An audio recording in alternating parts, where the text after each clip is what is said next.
Yo, what is up, YouTube family? We're coming at you with another Star Wars Battlefront live stream. And we're doing another hype stream. We did one for The Force Awakens. We've done a few for different Battlefront updates, but this is a different hype stream from any other Star Wars hype stream we've done because it's not only about an update. It's not only about a patch. It is about the new Outer Rim DLC. And this DLC looks fantastic. We've got so much juicy intel to share with you guys for this live stream, and I'm just going to be firing it out as fast as possible and concisely as I possibly can. We're going to package this stuff together real nice in a tight little bow, but yeah, coming March 22nd, we've got the Outer Rim for Season Pass holders, and April 5th, you'll be able to buy it standalone if you don't own the Season Pass for $15. But if you buy the Season Pass, it is $50 instead of $60, so you got a savings of $10 overall.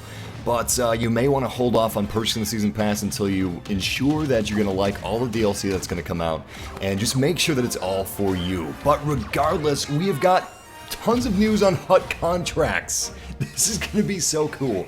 You must be level 12 before you can start using Hutt contracts, and cards, weapons of this DLC and future DLCs and free DLCs will now be unlocked via Hutt contracts. You unlock them by completing tasks similar to daily objectives, and you gotta first buy a Hutt contract and then complete the tasks to unlock the item, which is really cool. I like the fact that you have to buy your contracts.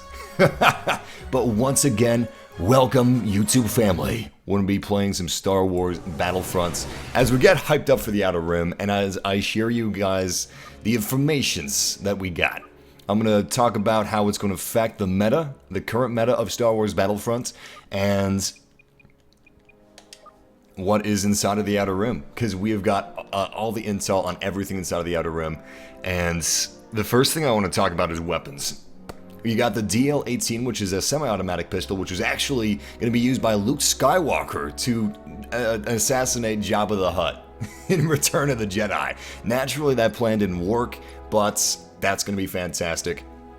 And that is going to be free to all players, unlockable via Hutt contracts. The second free weapon that's coming, that you will not need the Outer Rim for, is the DL-19X, which is actually the sniper rifle from the original Battlefront games. It's powerful, but slower than the T-21B fire weapon. One shot will overheat it, and it looks like it's going to be as powerful as the cycler rifle, where a headshot should be able to be a one-hit kill.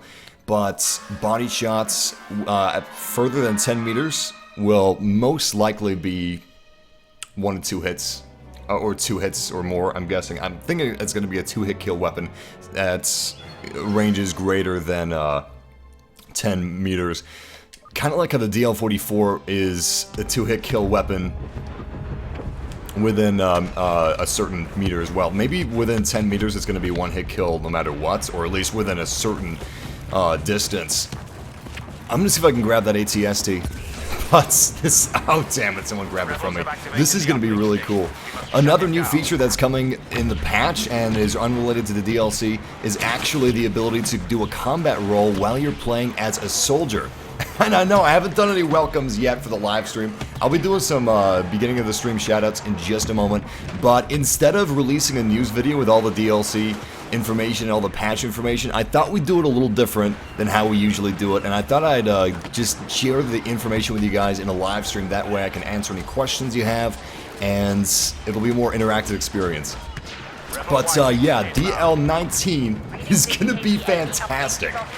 Aside from the DL-19 and the DL-18, we have the DL-12, which is exclusive to the Outer Rim DLC, and the DL-12 is, of course, Greedo's signature blaster pistol.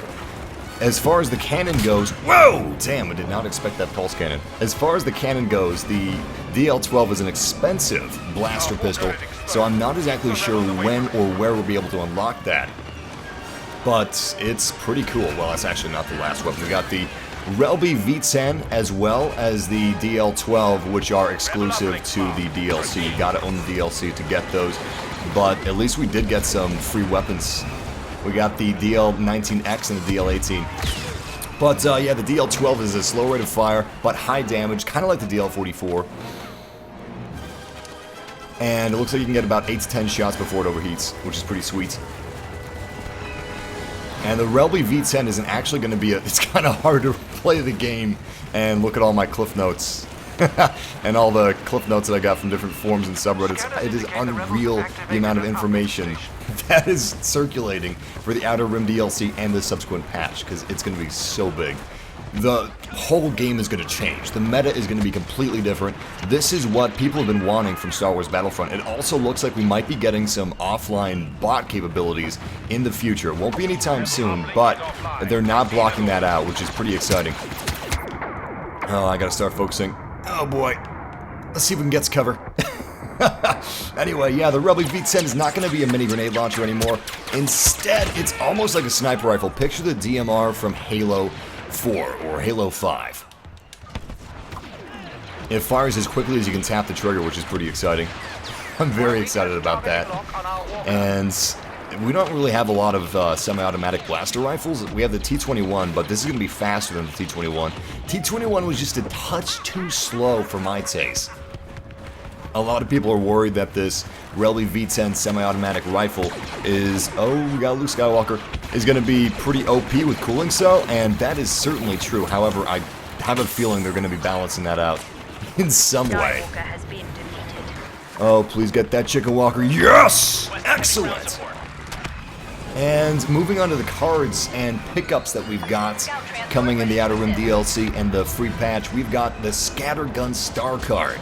And that fires micro charges. It does not fire necessarily blaster bolts, technically, but the micro shards are able to pierce shielding. Something that's no longer able to pierce shielding is grenades. You cannot pierce shields with thermal detonators or thermal imploders. However, you can destroy the shields on impact with an ion grenade. I'm not sure how I feel about this. A lot of people don't use the squad shield effectively, so maybe this is DICE's way of kind of forcing the player's hand into using the squad shield as it was intended. Cycler rifle will still be able to pierce. Basically everything will be able to pierce it, except grenades. But again, the ion grenade will be able to pop that bubble on impact. I'm guessing Leia's improved squad shield will take a few ion grenades before that bubble's popped. And then we've got the Daxus grenade, which is... It's a poison gas grenade.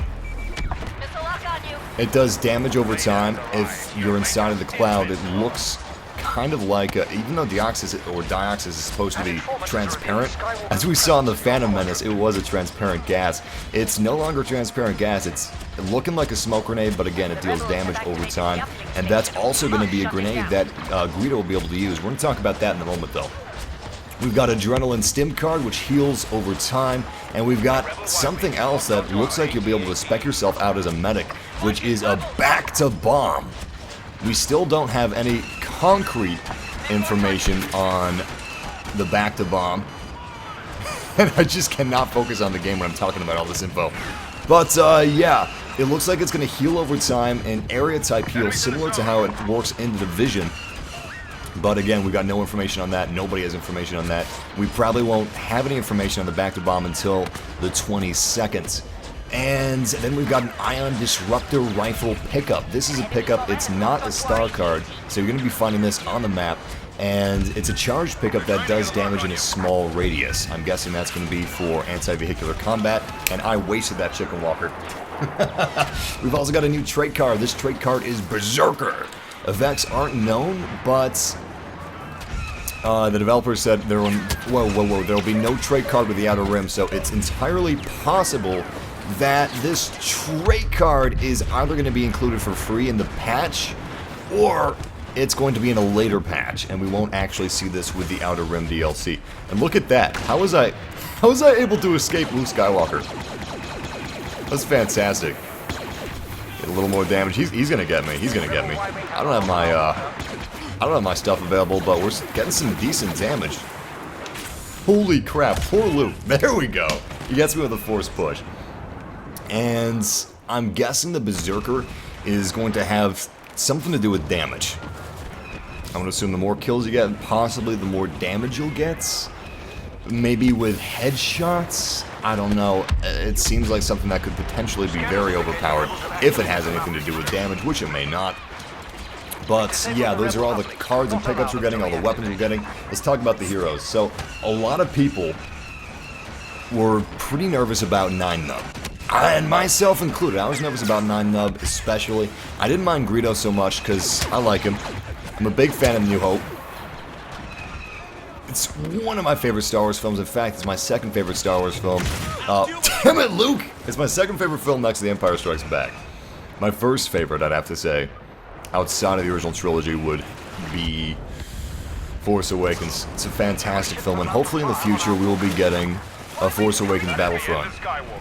Of course, there will be no Force Awakens DLC for this Battlefront, as this Battlefront is just focusing on the original trilogy, which I'm okay with. That's not too bad. But yeah, Greedo and 9-Nub have a very interesting hero power. They don't just have Force Push, Saber Throw, Force Choke, something like that. Instead, they're more gadget-based. They're focused around using gadgets, and it looks like Greedo's gadget is going to be grenades. He starts out with a Deoxys grenade, which is a poison gas grenade, and depending how many kills you can get, you can move on to a thermal detonator, and then finally a thermal imploder. It's basically like these heroes have a trait card, which is pretty fun. And I think if you stop getting kills, then you'll start to burn out your card until you actually use it. And if you don't use it, you're gonna lose it. At least I'm pretty sure that's how it happens for 9-Nub. But yeah, more information on Greedo. He can sprint faster than a normal soldier. And speaking of sprinting, Luke Skywalker has actually been nerfed a little bit. At least his ability to run has been nerfed. He can't run quite as fast as he could before. Vader has been buffed. His block time, I believe, has been doubled for his lightsaber blocks. But yeah, Greedo's got something called a confidence level. Constant kill streaks in combat keep it high. Being out of combat gradually decreases confidence level, and confidence level is what upgrades your grenade ability. And I think that's really neat, and I think I should possibly switch to another game mode that's more conducive for my eyes being off the screen. But yeah, I like that grenade. That's really cool. He has a scan pulse ability as well that looks like a Rhodian sensing of aromas of some kind, and that's able to detect enemies. He's also got an ability that's kind of like the Smart Pistol from Titanfall. If you know what the Smart Pistol is, it's basically a pistol that allows you to lock onto multiple targets. And that allows Greedo to take care of a large array of enemies in front of him with quick, successive blaster shots. How much damage that's going to deal, I'm not sure. I have a feeling it's probably going to take Royal Guards or Shock Troopers down to about half health. And speaking of bodyguards, we also have some information on that. During Heroes vs. Villains, you will only be able to spawn Honor Guards or Shock Troopers once. And if they die, that's it. It's a pretty big change. I believe that's only for the Heroes vs. Villains game mode, however. And moving on to 9-Nub. I'll be doing some shoutouts in a second, I promise. Moving on to 9-Nub, you've got proximity mines on smaller game modes, and on larger game modes, he can call in an orbital strike. Apparently, this recharges pretty quickly. But as you can see, he's a very techie character. He has also got a turret. Instead of the grenades, he's got a turret that allows him to upgrade it as his kills go up. The more kills he gets, the more powerful his turret gets. Eventually, his turret will be able to use explosive blaster bolts. And that is very powerful. And he is, of course, not using an R4 unit. He's not using a Viper probe droid, obviously. He is using an anti-infantry turret, those heavy turrets that lock onto people without fail as long as they get within range. I can't even see my my screen right now. My microphone's actually covering it up. But yeah, I like that explosive shot turret. That's really cool. And it will decrease if you stop getting kills. It's not going to stay on explosive shots if you're not getting kills. It will go back down.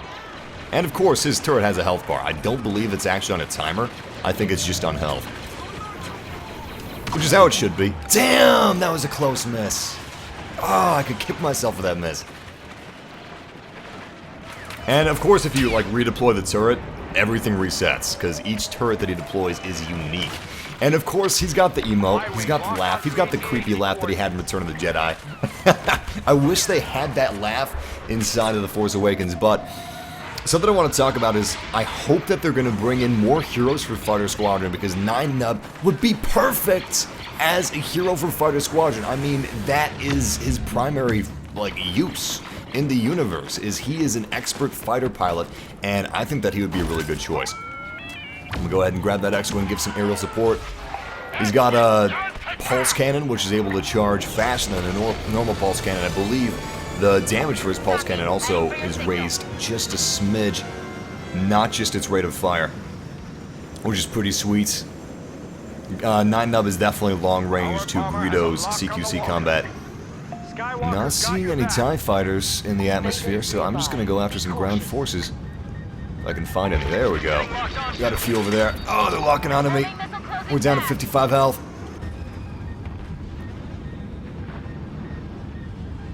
Damn, this is a beautiful, beautiful complex. We're getting another map of Sullust, of course. This DLC, The Outer Rim, is focusing on planets within the... There we go. It's focusing on planets within the Outer Rim, like Tatooine, and of course, Sullust. Beautiful. Good kill by my teammate. I wonder if an orbital strike could actually hit our X-Wing. Probably. Oh boy. We got some missiles inbound. One more hit and we are dead. So let's see if we can get a quick kill. Let's get out of here. Did we get out of there in time? I don't think we did. I'm gonna continue reading the patch notes and stuff, and then we're gonna start playing the game. 9-Nub's weapon is the DH-17, contrary to Greedo's DL-12. And as obvious, you guys know what the DL-17 is. We've had that game since launch. We've had it since beta. But of course, it's going to be able to fire a little faster, and it's going to deal a little more damage. But yeah, those are the heroes, and I'm pretty excited about them. They're pretty badass in the trailer, especially Greedo. I love that voice. It looks like Greedo is going to get a similar animation cutscene to Vader and Luke Skywalker when they saber lock. I don't know how it's going to happen, but it's going to be pretty cool.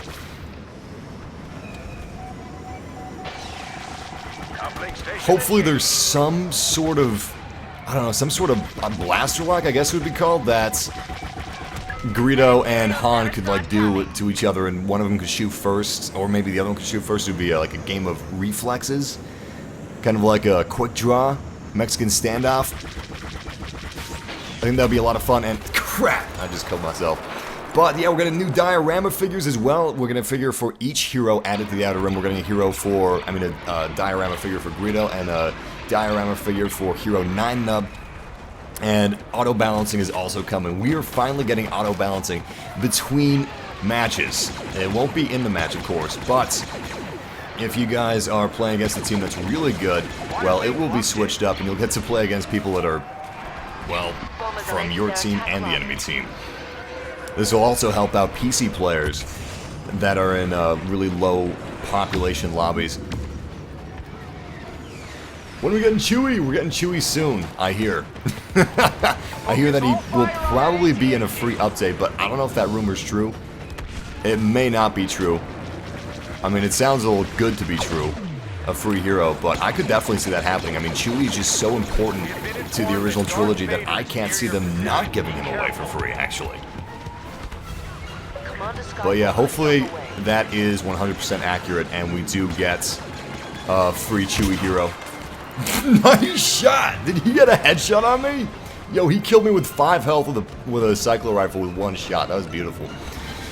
But yeah, we got a lot of patch notes. Team focus is a way that you can show your teammates where you're going. You can hold X on any objective and basically tell your teammates where you're headed, which objective you're going after, which objective you're focusing on. And we did not deal enough damage to those walkers. At least one walker's below health, but the other one just looks like he's around 80% of his health, which sucks. And of course, we're getting a new alien head. Like they said, we're getting new bragging rights for level 60, and it turns out the bragging rights are a race of creatures, I don't want to call them creatures, a race of aliens from the original trilogy, and I'm going to go ahead and pull up that picture real quick. It looks absolutely gorgeous in game, and once again, that is going to be level 60, we're going to get those things. Alright. Here it comes. Alright, it's called a weak way.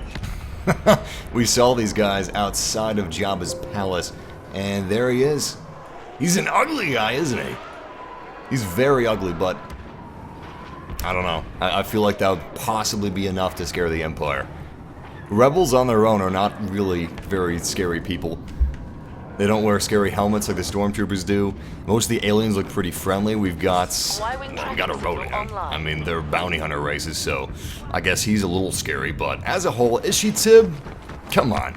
Celestians? No, they're not scary. This guy, though, that's going to turn some heads on the battlefield.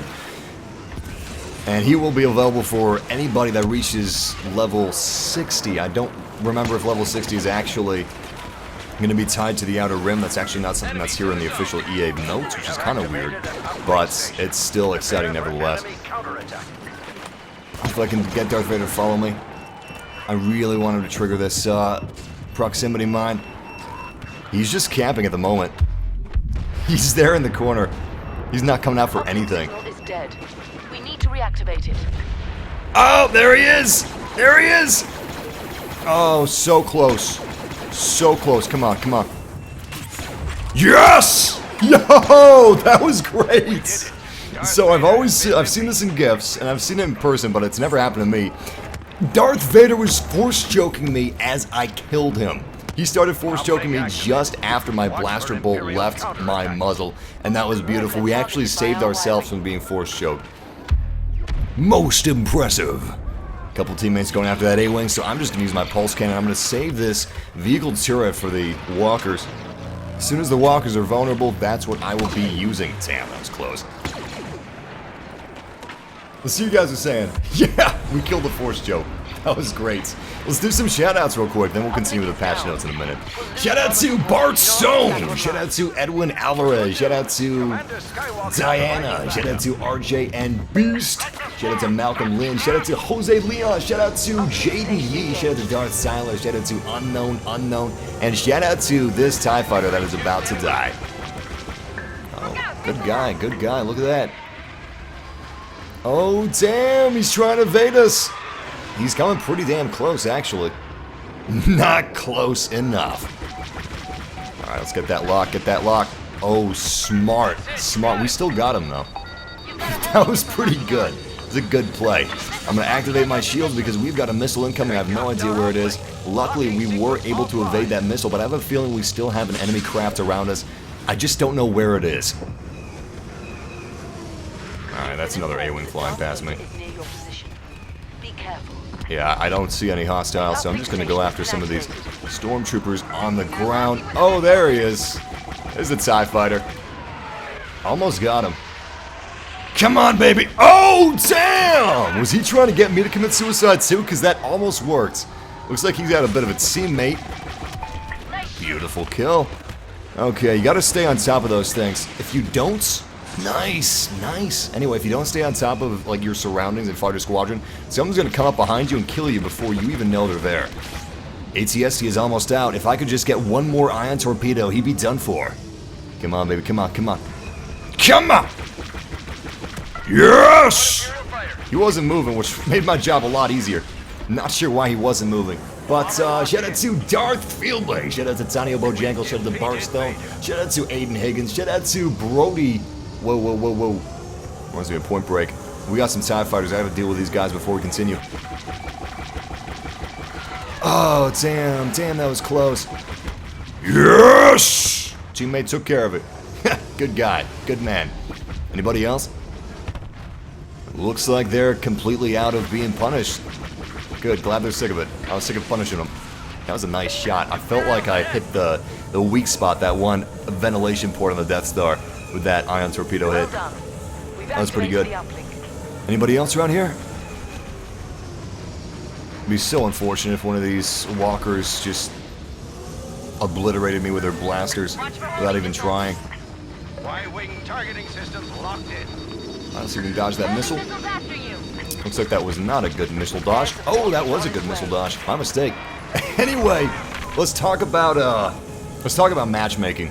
So, with the new patch, with the new DLC, whatever you want to call it, we're getting the ability to... Oh, yes. This is what I was waiting for. This is what you always want to wait for. The ability to target these walkers in an A-Wing.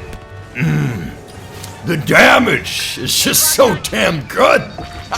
Yes!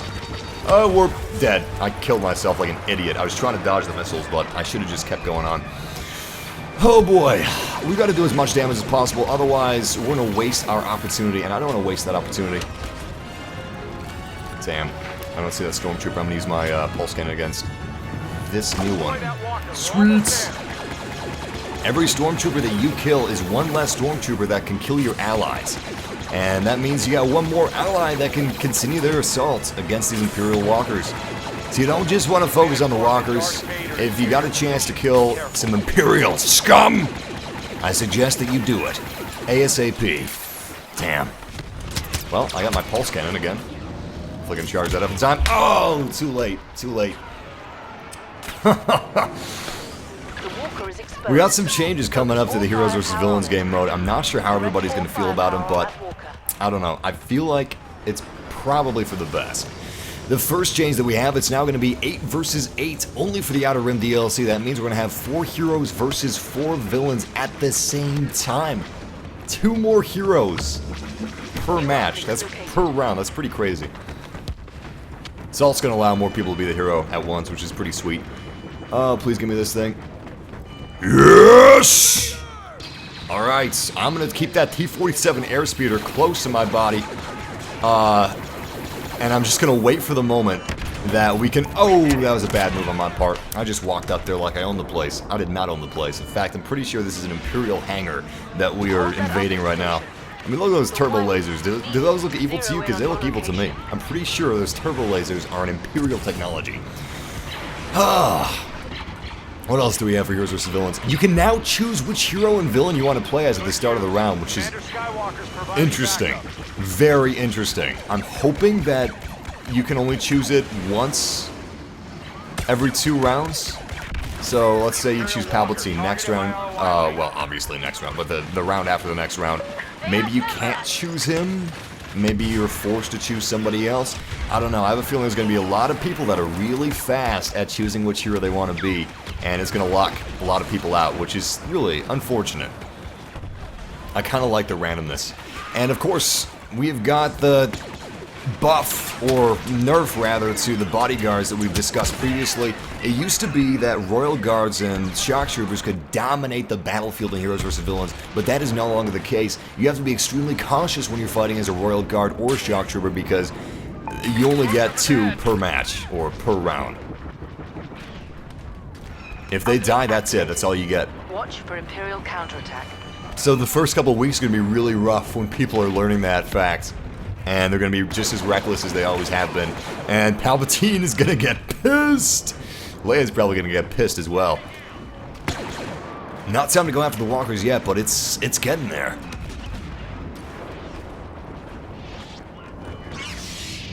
I like sticking with Luke, though. Luke also happens to be my partner, which is pretty badass. Oh, damn! We got a lot of grenades coming out. Enemies in it! Holy crap! That was an ungodly amount of grenades. He tossed a thermal detonator. He used a grenade barrage, and then on top of that, he used a thermal detonator. I mean, a thermal imploder. To add insult to injury. And somehow, we have actually lost our T-47 airspeeder. I completely forgot that you lose that over time. We just need to... Yeah, we just need to keep an eye out for it. I think I saw one over here, but it's since disappeared. We need to keep an eye out for it and do everything we can to support this final push against these walkers when the time comes. Time is not there yet, so we have a little bit of time, which is nice. A little bit of time to prepare. Yo, Massive, what game mode are you playing next? We're going to take votes on what game mode we're playing next. We could play another Walker Assault. I've got a little bit of practice now that we've played a few matches, and I'm almost through with reading everything that we need to read and discuss. Well, actually, I'm almost done reading off the notes and balancing changes. After I'm done reading it off, so you guys know the scores, you know the player cards, then I'm gonna switch it up, please. Yes! Double kill from the grave. Then we're gonna discuss it. But there's a lot to read. We're not even halfway through, are we? Technically, we're not halfway through, but I can kind of speed some of this up with just condensing it. They're adding a spectator mode to private matches. The ship ramming has been fixed. No more Falcon Porch! Too bad there's not going to be another double XP weekend before that patch comes out. Otherwise, we'd be able to level up all of our alternate accounts and alternate characters that we've got for Battlefront. Because ship ramming, as you guys know, is the best way to level up. I mean, it's sketchy, and technically you shouldn't do it, but you get like 6,000 points every time you do. Sometimes more. I mean, if it's double XP weekend, you could easily breach 50,000 points in one match if you're good at ship ramming. But I'm glad that patch is being applied, and I'm glad that's being fixed. No more ship ramming is a good thing in anyone's book. What's this gonna give me? Oh, infantry turret. Really wanted a vehicle turret for this walker, but that's okay. We should be able to pile on as much damage as we can and destroy it without any fancy stuff. Without vehicle turrets and without T-47 airspeeders. But we do actually have a T-47 airspeeder. As you can see, he's making his loops. He's trying to take this bad boy down. And if you're fighting as Imperial soldiers, do not forget to shoot at those T-47 airspeeders, because you can make a difference. You can bring those things down yourself. I don't like this. I don't like this. He has 3 health left, but I don't know if it's going to work. I don't know if it's going to work. Yes! Walker is down. This is victory for the Rebel Alliance. Nice. We weren't even concentrating that hard, and we did pretty good. That's fun. I like that. This is one of my better maps for Walker Assault. Walker Assault and Survivors of Endor? You know what? We got a lot of votes for Survivors of Endor. Let's do it. Let's do Survivors of Endor. That's my favorite map. Let's talk about HUD contracts. Oh, well, I guess I already talked about some versions of HUD contracts. Let's talk about it anyway. HUD contracts. It's looking great. You need to buy your contracts from Jabba the Hutt himself before you can actually work for the guy. I like that. You put in a little risk to get a great reward. You got to be level 12 before you can access it. It's level locked, but that's okay. Most everybody's over level 12. You got the DLT 19X and the DL 18 for free. Everybody can buy those, but future DLC weapons and the DLC weapons for the Outer Rim will also be unlockable via HUD contracts. So let's back out and let's go to Survivors of Endor, the new map for Walker's Assault. And this, of course, is a free DLC map. Thank you, DICE, for doing the free DLC thing. I hope you continue to do it in the future because it's worked out pretty well so far. And thank you, Full Wax Jacket. That's awesome, man. You just donated. I appreciate that. Can you look at the game unravel sometime and say hi to Jeff? Yo, Jeff! Yes, somebody's trying to say hi to you. I don't know why they'd say hi to you. Honestly, you're a dick. You're a cute cat, but you're a dick. I don't know if he heard me, but I'll make sure to relay the message. And I'm definitely going to take a look at Unraveled. That looks like a really fun game to relax with. I liked what I saw at E3. And I think it's on EA Access. I have EA Access for the PC version of EA Access anyway. But yeah, DLT 19X is going to be the return of the sniper rifle. So if you guys missed being a sniper in Star Wars Battlefront 2, if you missed being a sniper in Star Wars Battlefront, you got it back! DLT 19X is a free weapon. Even if you don't own the Outer Rim DLC, you can get that HUD contract and you can get that weapon. Current items that came with the base game will not be unlockable through HUD contracts, so you can't unlock the DL44 through HUD contracts. None of the weapons that we have currently, none of the star cards that we have currently, that's going to remain level locked. But future DLC weapons, it looks like they will not be level locked. Instead, they will just be locked behind HUD contracts, which is clever, honestly. It takes more skill to unlock a weapon from HUD contracts than it does just by, you know, unlocking it via your level. Because unlocking it via your level is really just how much time you spent with the game, not what skill level you are. Upgraded versions of all star cards will also be unlocked via contracts by completing tasks that may involve using the base ability. I like that as well, that's really fun. Before we head into this match, I'm going to go ahead and purchase some cards. I have seen nothing about purchasing star card charges inside of the Outer Rim DLC, or inside of, you know, post-Outer Rim Battlefront. I would love the ability to buy more charges here, at this screen. Which is just convenience. I mean, it's my fault if I remember it or if I don't. Obviously, if I remember it, I guess it wouldn't be my fault, since it would be more of a pleasant thing. It would be because I remembered it. It wouldn't be my fault that I remembered it. That doesn't even make sense. We got Palpatine, though! Oh, so close to getting some good damage on Palpy over here. I'm gonna stay back. and I'm gonna do some damage against him, or at least that was the plan. I was gonna back Luke Skywalker up. That would have been sweet. Heroes versus villains? I'm guessing that's gonna be the next game mode that people vote for. After this match of Walker Assault, if it's not another Survivors of Endor map, then we will be casting votes for Fighter Squadron, Blast, Heroes versus Villains, Hero Hunt, etc.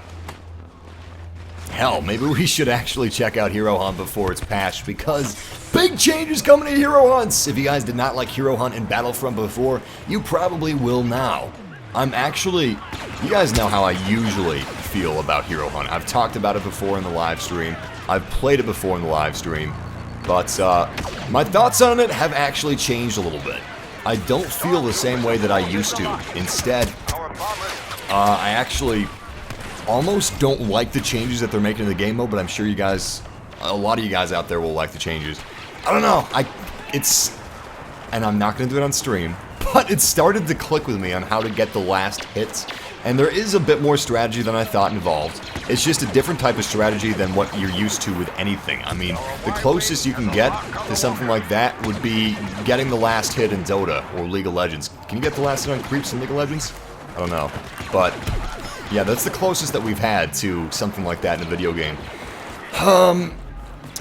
I started to get pretty good. I was able to get the hero almost every single time that the hero or villain was available for me to kill. And it wasn't a fluke, because like 3 games in a row I got like almost 50 kills each game and I got first place. I don't know. It's a difficult game mode, but I still respect it because of how savage it is. Not a lot of game modes are that savage. However, it is being changed. It's no longer going to be as savage as it used to be. Get away from that orbital strike. Nice, just in time. Now the hero is selected to be more enjoyable for everyone involved. That's what EA says. It's based on the damage done to the hero, just like we saw on the Battlefront forums months ago when we were talking about Hero Hunt. I remember the day I saw that. It was closer to the release of Star Wars Battlefront, actually. It was a long time ago that I saw that. But, yeah. You can now choose the hero/villain you want to play as at the start of the round. I believe. I don't think it's randomly selected if you're the first person to be the hero or the villain, but that's still unconfirmed. Let's see if I can get this scout trooper. Oh, he's got some friends. He's got some buddies. Oh, he got me. Smart, smart. He was ready for me. I was taking down his buddy while he was taking me down. But, yeah, let me finish what I have to say about Hero Hunt. It's based on the damage done to the hero, and it's set so everyone should get to play as the hero at least once. One of the top 3 damage dealers at the moment, at the time of death, will become the hero after a Wheel of Fortune type deal. So, it's like the Wheel of Fortune, just nice, perfect spawn. Just picture a big wheel and 3 pie slices. Your pie slice could be tiny, your pie slice could be huge. It all depends on the damage you dealt. Still, this should work out in my favor because I'm usually really good at dealing damage to heroes, not necessarily getting the last hit in. So that's Hero Hunt. That's what it's gonna be. I'm very curious to see what you guys think about that. Yo, Massive, do the Division again! Hell yeah, man! I don't know if you checked out our last live stream of the Division, but we got some awesome, sweet, radical bomb-ass gear, and it's purple gear. We got 2 main purple weapons now. I love it. My new M1, and it's an M1 by the way, it's not just another carbine, it is another M1. It deals roughly, oh crap, we're too late. It deals roughly 10,000 or 11,000 or 12,000 damage per headshot. And if I'm able to get some crazy critical hit, I can deal way over 20,000 damage per headshot, which is a lot of fun for a level 17 character. Yeah, Outer Rim DLC comes out for Season Pass holders on the 22nd, and it comes out April 5th, the same day as The Force Awakens Blu-ray for everyone else, which is pretty cool. Same day as The Force Awakens. I like that. I like that a lot. In fact, no, I wouldn't. I almost said, in fact, if I didn't have a massive family, if I didn't do YouTube, I would consider waiting until April 5th instead of the Season Pass, but no. Even if I didn't do YouTube, I just wouldn't want to wait that long. Although it would be cool to have a Star Wars Day, where you just check out the Outer Rim and Force Awakens on Blu-ray at the same time. You know, call in sick. Colin sick, Colin feral, Colin Makra. Yeah, it'd be a pretty good day. It'd be a good day.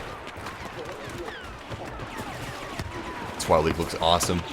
It's gonna look slightly less awesome seeing that new level 60 skin, but he's gonna be intimidating. He's gonna be scary as hell if you're going one-on-one, toe-to-toe with that guy in some corner of the map of Supremacy or Walker Assault.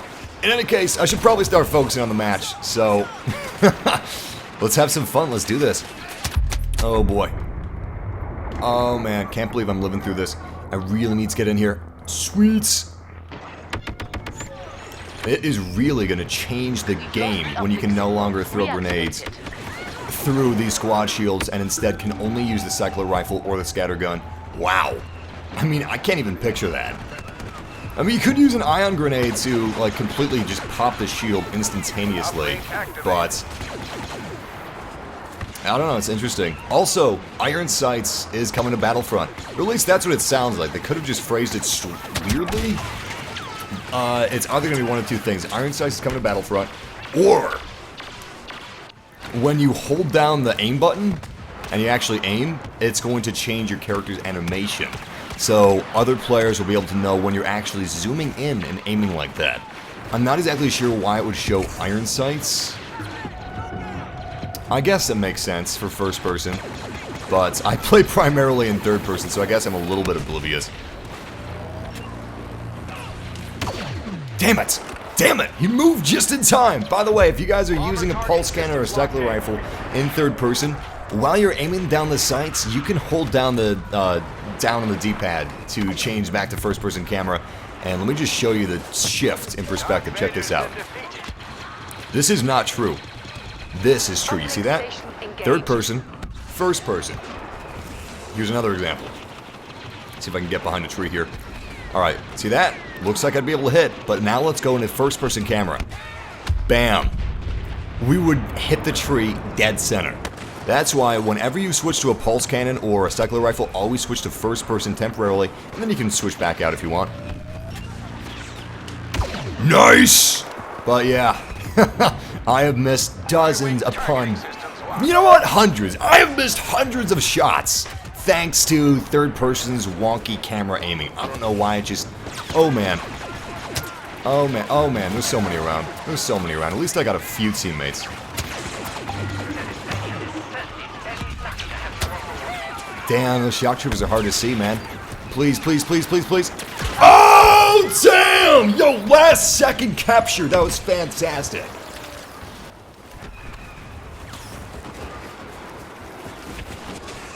I am definitely doing Division DLC as well. If I like a game, hell yeah, I'm doing the DLC. Oh, crap. Oh, crap. I should get behind cover. I just saw all these guys on the cliff. And they're dead. Cool. Oh, are you kidding me? Yes! What, are you out of your mind? You kidding me? Good shot, good shot. Is that another Shadow Trooper? Oh, smart cookie. Smart cookie, but I know his games, because I do that myself. Please be in time. It's not going to be in time. I shouldn't have even done that. Honestly, that was a risk. And he's using the DH-17, which is going to be 9-Nub's weapon. Honestly, I don't know how I feel about that, because sometimes I'm pretty good with the DH-17, but as a whole, it's not my best pistol. I'm even better with the SC-14C.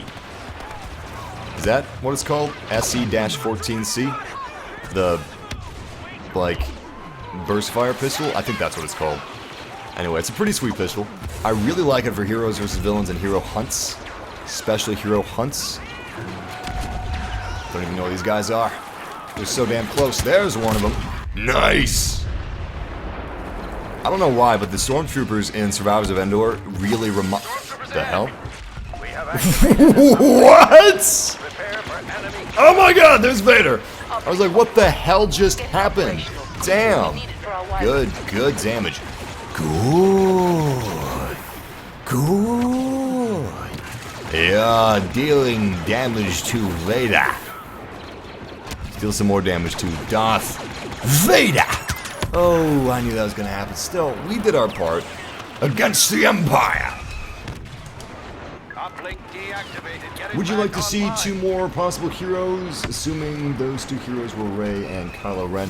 Oh my god, Rey and Kylo Ren. Ah, damn, man! We're gonna have to wait for a few more Force Awakens movies, so to speak, before we get a Force Awakens Battlefront, though. I mean, there's not enough... There's just not enough content in the Force Awakens movie for a Battlefront. Crap. Definitely not to the scale of content that you're going to have with this game and all of its Season Pass DLC. But I'm very excited about a future Force Awakens Star Wars Battlefront, so to speak. Extremely excited about that. Can't wait to play as Phasma. Can't wait to play as Flame Troopers, Snow Troopers, and whatever, you know, comes in the new movies. Who knows what else we're going to get. We're probably going to get more types of troops, Rebellion or otherwise. Probably a new weapon for Rey. Maybe even Finn. Who knows, man. But it's very exciting. What I think is going to happen, wow, damn. I think we're going to get a prequel not a DLC, a prequel Star Wars Battlefront with all the prequel content, all the Clone Wars content, and then a third Star Wars Battlefront for this new trilogy we're getting. I mean,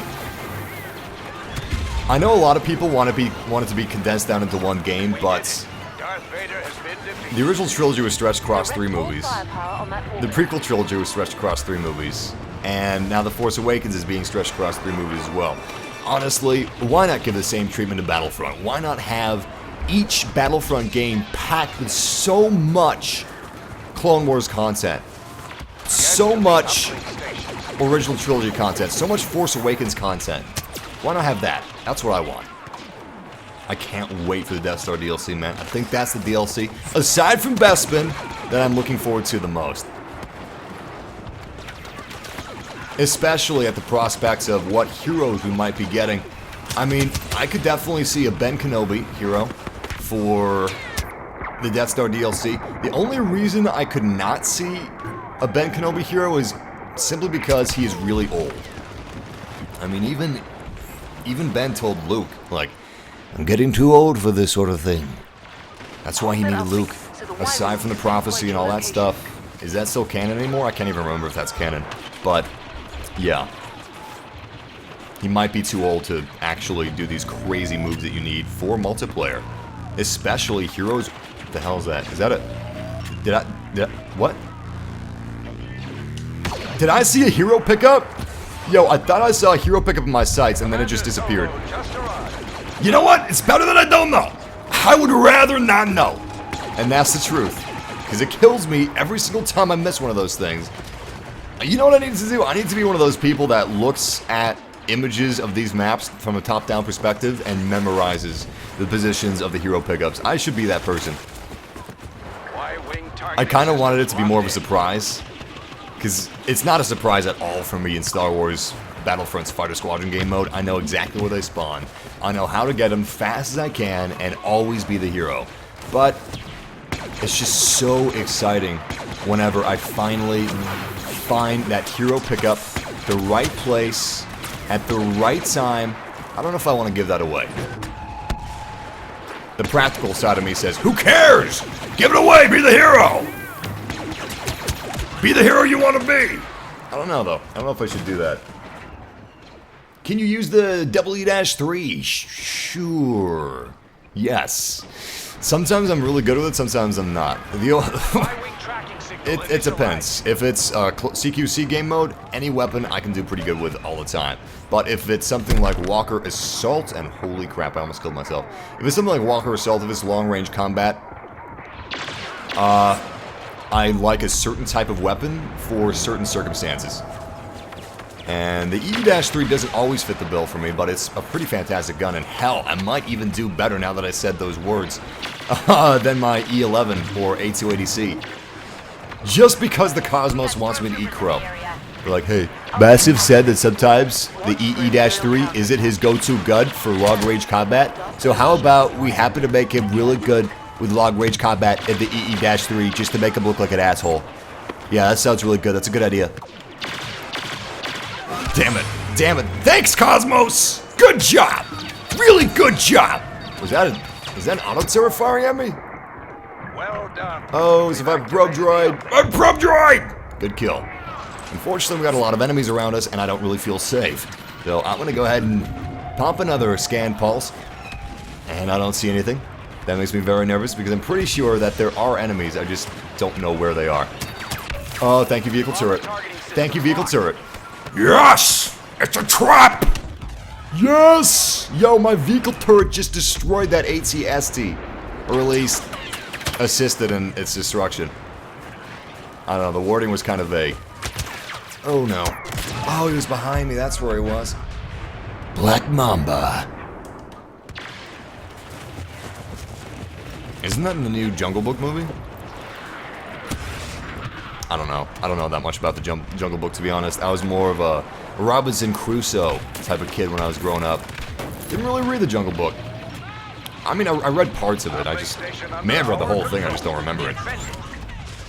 Still, oh, are you kidding me? I almost got that shot. Still, the movie looks pretty fun. Welcome, Matt Gaming, who just started watching. SE14C. Nice. I did get it right. I can't believe it. Usually I'm terrible with names, but apparently I'm great with meaningless Star Wars weapon numbers. Really good with that stuff. Tell me your name, I'll probably forget it a minute later, but boy, you mentioned SC-14C, CA87, or E-3. I'll remember that right quick. I'm really good at remembering that stuff. Which I guess is really insulting, but it's just how my brain works. I got a scumbag brain. I can't help that. Maybe what I should do is I should just, like, go into a crowded mall or something and just start shaking everyone's hand and asking their name, and then see if I can, like, find them throughout the day. It's a really good way to end up in jail as a stalker. On 10 different counts. I could just see the police now. Yo, how do you end up with 10 different stalker charges in one damn day? In one location. How do you do this? Honestly, it's a miracle. This is a feat. You should be awarded, but it is a criminal activity, so unfortunately, sir, we're gonna have to cuff you. Alright, it's time to attack the walker, and we're gonna lose. Because, myself included, none of our team actually focused on the objective like we should have. This AT-ST is scaring the crap out of me. Luckily my pants are brown. Damn!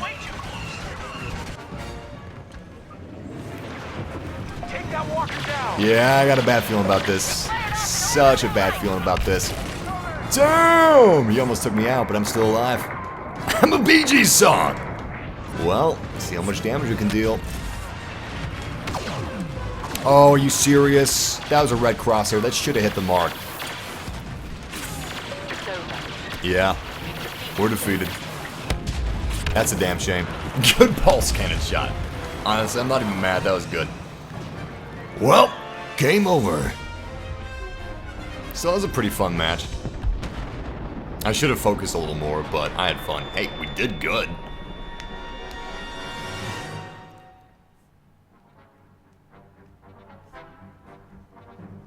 That was a pretty satisfying match. I played the objective as much as I could, but I should have played it a little more. If I would have focused on the walkers ahead of time, ahead of the last possible minute, if I didn't procrastinate it, we could have won that match. Honestly, I'm going to put that loss on myself. And everyone else that did what I did. It's our fault. Also, Extraction. You know, we'll talk about the new game mode Extraction in just a moment. I'm going to show some love to my massive family, and I'm going to do some shoutouts. Welcome, Joshua Gavin, who just joined up. Shout out to Unknown. Shout out to C. Williams. Shout out to VicStar777. And also, we're going to be doing some votes on my next skin. I just got a good idea. I was requested to change my skin, and we're going to do that. But not for the Shadow Trooper, for the Rebellion. Oh. Sounded like a cop-out, but trust me, it wasn't. Can we change the other skin now? We can't change it now, but I would like you guys to vote on what skin you want us to use as the Rebellion. The only reason we're not voting for the Empire is because I know what the result would be. It would be Shadow Trooper. You got Stormtrooper, you got Shadow Trooper, and you've got Scout Trooper, and that's it. DICE has confirmed that there will be more Imperial skins in the future, but it's just not coming anytime soon. Where's Scan Pulse? There it is. However, think about what skin you'd like to see, because we will be doing that vote as soon as this match is over. And like I promised, we will be changing modes as well, so we got a lot of voting to come up after this survival on Endor match. Keep their uplink stations offline. Think about what game mode you want to see and what character you want to see.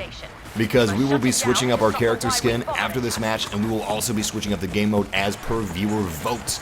But just to get this out of the way, we're going to talk about Extraction, which is the new game mode coming inside of our Outer Rim DLC. Kind of like, view this DLC as a big, beefy Battle of Jakku DLC. We're getting a new game mode. Actually, don't even view it as that, because it's way more than that. Of course we're getting a new map and a new game mode. That's a given. Ignore what I was saying earlier, because it's really not applicable. Good kill. Oh boy. Nice, another good kill, and excellent. So, Extraction, it's going to be 15 versus 15. It's a large-scale game mode, and it's going to take place in Jabba's palace. The mode is escorting a cart from checkpoint to checkpoint, and I have a feeling that it's going to be Han Solo's frozen body in carbonite. I think that's what the cart's going to be. Although that wouldn't explain how you would be able to use Han Solo on that map. Maybe you won't be able to use certain heroes in this game mode. I know certain heroes will be restricted to certain maps on certain game modes, so I think that's what's going to happen here. I think you won't be able to play as Han Solo in Extraction, and you won't be able to play as someone else. I can't remember who it was, and holy crap. Holy crap, give me this, give me this. Oh yeah, baby. Yes! And I'm gonna choose my boy Palpatine, of course. Let's do it. I will show them the true nature of the Force. They will know the power of the dark side of the Force. And I have a new apprentice. One far younger and more powerful. If this was Heroes vs. Villains, we would only be able to spawn these shock troopers once. You guys are used to seeing tons of shock troopers, tons of honor guard in Heroes vs. Villains, but that will no longer happen. You will get one. Well, you'll get like one pair, and that's it. You'll get two, obviously, but you'll get one pair, and that's it. And if they die, well, you're shit out of luck. So hopefully you get some good ones, and hopefully you're not going to be having the enemy wiping their butts with your bodyguards, because that could totally happen. It used to be, the heroes weren't necessarily the most dangerous parts of Heroes vs. Villains. It was actually the bodyguards, because they had awesome weapons that allowed them to deal humongous amounts of damage. It's no longer gonna happen. Yes! Bit of a ballsy move, but at least we had some teammates to back us up. Your overconfidence is your weakness. Your faith in your friends is yours. Yo, take some power-ups. Not you! Not you! Do not take those power-ups! You do not deserve those power-ups. You're not allowed those power-ups. We have Luke Skywalker somewhere. Don't know where he is. Good double kill. Let's make sure that this uplink stays offline. Oh shit, it's Luke Skywalker. Oh shit, I'm dead. I am so dead. I didn't know he was behind me. Oh, it's no! No! You gotta pay attention to surroundings. I assumed that he had continued running in the direction that I first saw him. He did not. In fact, people were probably telling me behind me. Behind me. I just stay in the dark. That's what I should have done. See, I don't follow my own advice. When you're playing as Palpatine, you want to stay spooky. You want to be stealthed out. You want to stay spooky. He's wearing black. It's perfect. It literally could not be any more perfect. He's hunched over. He is ready to be spooky and scary and stealthy. And that's how we should have played him. If we would have stayed spooky, if we would have stayed stealthy and scary, we probably wouldn't have been snuck up by Luke Skywalker. And Luke Skywalker snuck all up over our business. He was all over our business sneaking around. I didn't like that. We died from that. That was our cause of death. Be a pretty badass cause of death, though. I mean, you'd be a pretty bad person for having that cause of death, but still. Cause of death? Says here Luke Skywalker. Being all spooky up in his business. Weird. Never known Luke Skywalker to be all spooky up in someone's business, but okay. Good kills on initiative. Looks like this uplink is actually no longer viable. So we should ignore this uplink and go after the rebellion soldiers that are trying to destroy our Imperial walker. We will crush your insignificant rebellion and reduce your fleet to nothing. I don't even see these guys. It is our job right now to destroy each and every rebel soldier that we can get our hands on before they destroy this walker. I mean, they're giving this walker everything that they've got. Scan pulse. Wow. Well, not a lot of people around us aside from that Twalik. Yo, Massive! When are you going to stream the Outer Rim DLC? If EA... I mean, I've worked with EA a lot in the past, so if they, wants, I would totally be down for doing a live stream before releases, but we'll see. If they contact me, I'll do it, obviously. If they don't, I won't, obviously, again. But it looks like they're not going to do any pre-release YouTube gaming live streams. I think they've got some sort of exclusivity deal with Twitch in terms of, like, streaming it live ahead of time, but I don't know. We'll have to see about that. Cute little space hummingbird. Just sell one of those. I will be streaming it upon release, March 22nd. Hell yes. Probably the PlayStation 4 version. Deactivate that uplink station. We'll do some shoutouts after the game is over. Use it to zero in on your location. What map are you guys excited most for? Sullust or Jabba's Palace?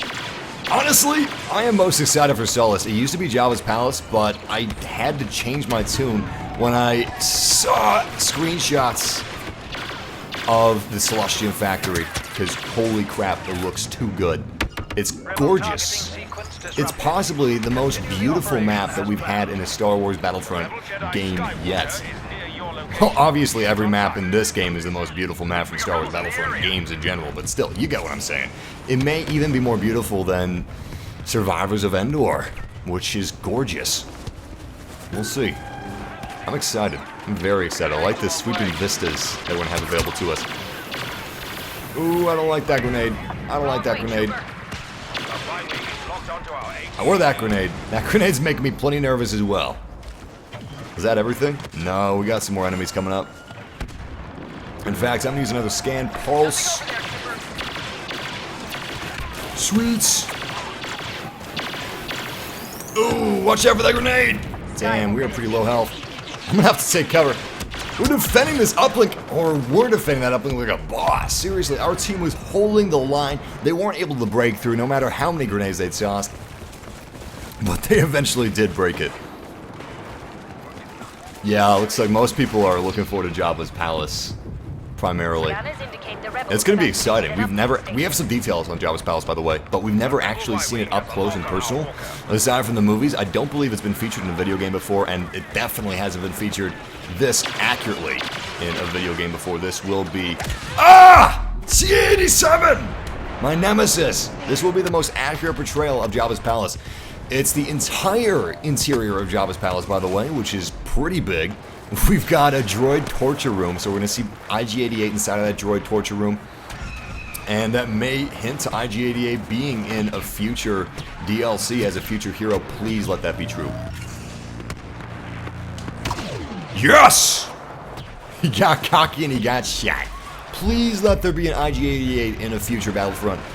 They will have the model from the droid torture room for an IG-88 assassin droid, because there was, I think, IG-88B inside the torture room. Anyway, there was some husk of IG-88, so that's pretty exciting. We're getting lots of long hallways. It's going to be like a maze. There's going to be a lot of different routes to go, and you're definitely going to want to memorize this map as soon as you can to be as effective as you possibly can be. Don't see the... Oh, there he is. Being sneaky. Being awfully sneaky. We're getting the Rancor pit. The Rancor's dead because it's taken place after Return of the Jedi, but still, we're getting a Rancor pit.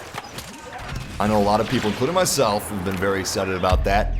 And we've got some pretty low resolution screenshots at the moment, but even through those low res screenshots, I mean, the Rancor just looks incredible. It looks amazing. Scanners indicate the rebels have activated. Damn. See, that's not going to happen in the future. Thermal detonators will not be able to pierce squad shields. Instead, they'll just bounce off. Ion grenades will blow the squad shields, but... Okay, that's sound. It's, the butt didn't make any better. It sounded bad. Let me roll that back! Reel it back in. Ion grenades will be able to blow out the shields generator. And the shields will be non-functional after that point. That's what I was trying to say. Which is pretty cool, because right now they're not as effective as they could be, the ion grenades. In fact, everybody ignores them. I don't know the last time that I've actually seen someone rolling out with an ion grenade has been probably closer to the game's release. Most people just figured out by now that it's not really the best option. Even if you want to take care of people that are using squad shields or personal shields, you got better options like the cycler rifle, for example. And the cycler rifle shouldn't necessarily be a better option. It shouldn't be the go-to option. You should have a few options, which we're going to get now, which is great. A rebel Y-wing is locked onto our AT-AT. Oh, crap. Oh, there they are. Damn. He blends in perfectly. I mean, so does my Ishitib skin, since he's green as well, but still, Rodian's green skin, brown and green armor. Yeah, it's going to be one hell of a time spotting them from the foliage. Damn! That is a good shot. I don't even know how he got me, man. Seriously, that was fantastic.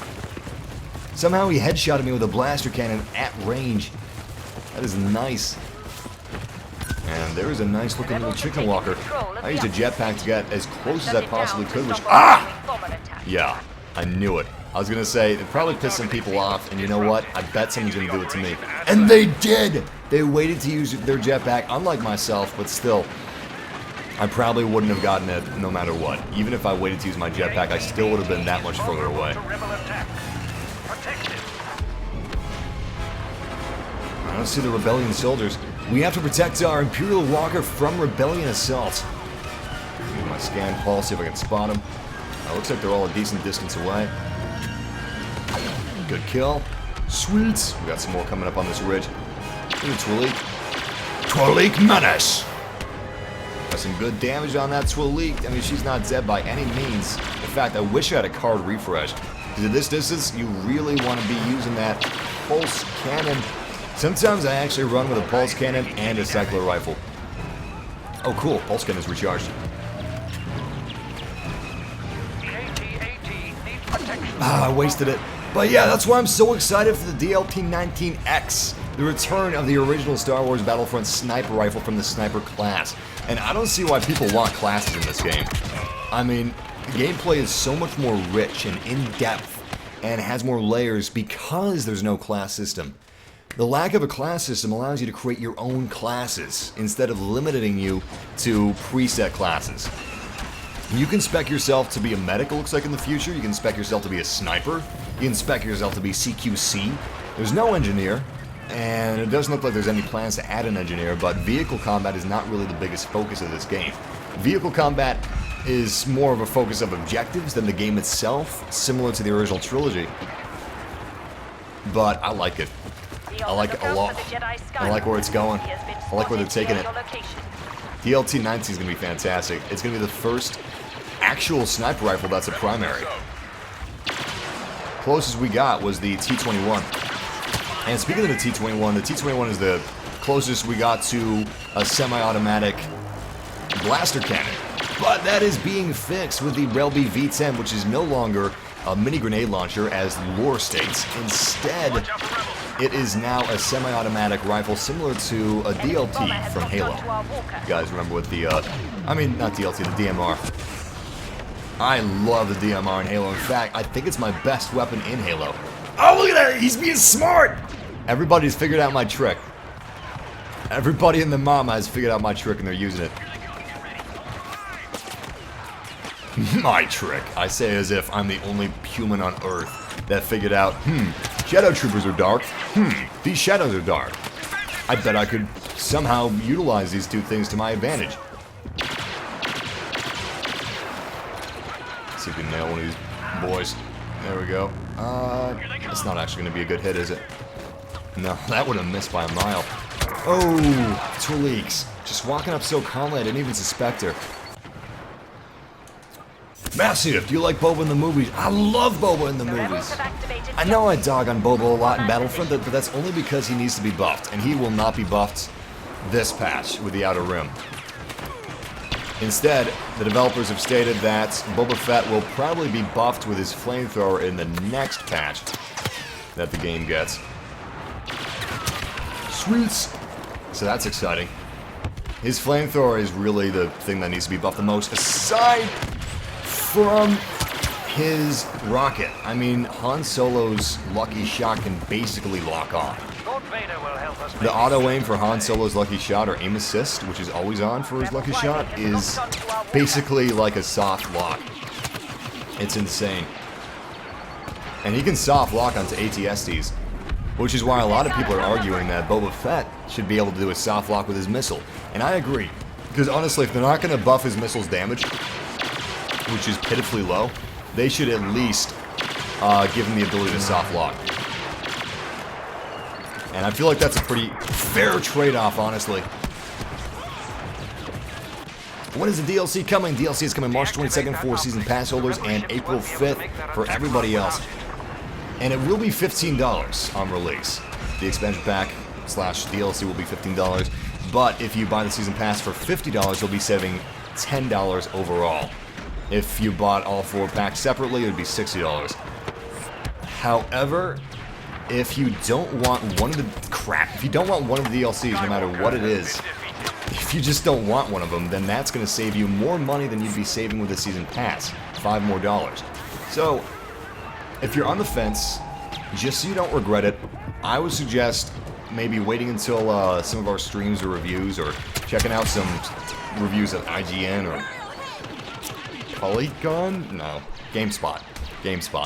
Places like that, nice trusted review places, and figure out if you want it. Because $50 is a lot to plunk down on something you can't get a refund for. A rebel bomber locked onto our walker. Crap, especially if you don't know the details of the DLC, which we don't. We know we're getting Bespin, we know we're getting the Death Star, and we've got a 4th unannounced DLC.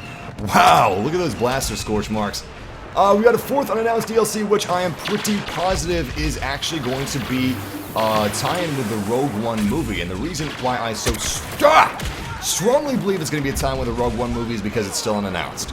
Rogue One is coming out at the end of this year. The 4th DLC will be coming out at the beginning of next year, around January. 9nub is apparently going to play a part inside of Rogue One. I don't think Greedo will, but 9nub will, and he's a pilot, so it makes sense with the plot. We've already got the Death Star DLC coming. They can incorporate that somehow. I could totally see where we get a hero that's related. Damn it! Damn it! Good shot, Black Mamba. That guy's my nemesis. I couldn't get him with a pulse cannon, but he could get me with a blind fire T-21 shot when I was ducking in and out of cover. So honestly, he deserves a commendation. I can't be mad. Let's get that AT-AT Walker. Power up attained. Shadow Trooper, you now have the full command of this fully armed walking battle station. Use it against any and all rebel forces as fast as you possibly can. You also have orbital strikes at your command. Use this wisely, and use it quickly. Let's do this, guys! Let's see how many kills we can get with this thing. Orbital strike is incoming. Holy crap, we have so many people attacking us. I have a feeling I'm going to lose this thing pretty soon. Damn! Well, we got a lot of points, and we were in it until this right. Defeat. I wish I would have known that we didn't have a lot of time. We got 34 kills, 17 deaths. Not too bad. But if I had known that I was that pressed for time, I totally would have just been more stressed, been more panicky. Which sounds like a bad thing, but would have been a good thing, because I would have had like a fire under my butt. I would have tried to aim as fast as possible instead of being leisurely. Alright! It is time to vote for our next game mode. If you guys would be so kind as to vote for Heroes versus Villains. If you want that, say Hero. If you want Hero Hunt, say Hunts. If you want Blast, say Blast. Fighter Squadron, Fighter. More Walker Assault, Walker. Supremacy, stuff like that. Type in the chat which game mode you want to see next, and that's what we're going to be checking out. While you guys discuss that, I'm going to talk about some more things that are coming to Star Wars Battlefront in terms of features. Let's quit the game. Your hand is now going to show your trait card on the loading screens, so you're not going to forget what trait card you're using if you're one of those people that swaps them out quickly or between game modes. That's going to help you. New missions will not be added with this DLC specifically, but they may come in the future with free updates, and that's survival missions, stuff like that, so that there's no offline content coming in the Outer Rim DLC. What else? What else? Looks like that's actually pretty much it. Nice. Alright, we've covered basically everything except extraction. So let's tally our votes here. Alright, for Heroes vs. Villains, we have got 86 votes. For Hunts, we've got 18 votes. For Blast, we've got 6 votes. Walker Assault, we've got 5 votes. Damn, only 5 votes for Walker. 16 votes for Fighter Squadron. Supremacy has 5 votes. It looks like it's going to be Heroes. 124 votes for Heroes versus Villains now. 124. So this is definitely what we're going to be playing as next. Here we go! We're going to Heroes vs. Villains. The chat room has chosen. The next game will be Heroes vs. Villains. And once again, welcome Massive Family to this live stream. I'm going to do some shoutouts until we join this match. Shout out to Adam. Shout out to Paco. Shout out to Wambo Weenie. Shout out to Sunny. Shout out to Ghost Builder 711. Shout out to Diamond. Shout out to Dubra Boy. Shout out to Evan. Shout out to Lionel Best. Shout out to Darren Burgess. Shout out to VT. Shout out to Gamer Zoo. Shout out to Jadia Clay. Lollipop Dibbles. It's an adorable damn name. Lollipop Dibbles. Wow. The only way it could be cuter is if like you're some adorable little Ewok species and your first name was Mr. Pibbles, last name Dibbles, middle name Lollipop. Mr. Pibbles, Lollipop Dibbles. Shout out to Buku556. Shout out to Unknown. Mr. Pibbles is also the most important person in the galaxy. Apparently, Mr. Pibbles. Mr. Pibbles has an artery that is shaped like... Well, if you guys get my reference, you know what I'm talking about. Shout out to Santiago Padilla. Shout out to Adrian. Shout out to Luke Zondag. Shout out to Belinda Zingman, who's new to the Massive Family. Welcome. Good to have you with us. Shout out to Mr. Marvel Riker Voots. Commander Riker! Shout out to Commander Riker. Shout out to Smooth Pancake. Shout out to John Vickers, Joshua, Bailey, Kai, and C. Williams. Let's start focusing on the game. There's a Mon Calamari ship in the distance. I believe the next... No, you know what? The rumor was the next race was going to be Mon Calamari for the Rebels, which is... It's a trap! Admiral Akbar's race, but the reason I think... I need to start focusing. The reason I think that's not going to happen is because Admiral Akbar is too big of a character for Disney to want them to be a playable race. Think about the playable races we got right now. We got a prequel race, Zabrek. We've got Rodion, which is, you know, it's Greedo. It's a bounty hunter. He's not too big of a character. His race isn't too big in the universe. We've got an Ishitib. Most people don't even know what an Ishitib is. Damn! Yo, Leia's got some good-ass aim, man. We've also got Han Solo, so I could be going after Solo if I wanted to. Damn. Almost got him. Got an assist, at least. And there is Mr. Solo. Ooh, boy. Ooh, boy. You know what? It's probably best that I run. Is he still coming after me? He is still coming after me. He is gunning for me. We're probably going to find some Rebel forces around this corner. Yep. Just as I said. Oh, that's cute. He changed his username to, or created a username for the Force Awakens movie, called himself the First Order. I like that. Oh, a blaster cannon! I wanted a smart rocket so I could surprise Han Solo. I wanted to give him a nice present. Let's use that jetpack. Get to a better vantage points. Excellent. Oh, this is actually a terrible vantage point. What was I thinking? I'm gonna die here. Well, turns out the game died here for my team. I don't know why that's funny. Let's do some shoutouts. Shout out to Lumpy Warup, who is Chewbacca's son. Welcome, Lumpy, Chewbacca's son, to the live stream. It is an honor to have you with us, and we are playing as Palpatine, Lumpy's favorite hero. Isn't that right, Lumpy? Isn't that right, Lumpy? Sheev Palpatine is your favorite hero, not your father, that musky fur rat Chewbacca. Can't remember what Leia called it. Scruffy Nerfer. Scruffy, that's what I was looking for. Scruffy.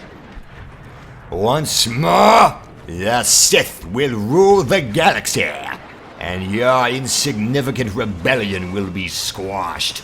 As you can see, we're being super spooky, super sneaky. We're not running too much. We're looking for large groups of enemies that we can surprise. Not seen those large groups of enemies yet. I'll just take this one down for a start. Enemies locked onto me, so I don't know where they are. Good kill. Power! Unlimited power! Let's fall back and let's use that hero health. We want to be as careful as we possibly can be. Oh crap. Well, there's Luke Skywalker. And they're coming after me. Holy shit. They flinched. Oh, that sucks, man. They flinched my my Sith jump. I am dead. I am dead. I didn't know that was possible, so I've got an escape. And my escape is, of course, that Sith jump that I use. I need to do this, otherwise, with one bullet, they'll kill me. Damn! Well, First Order got me.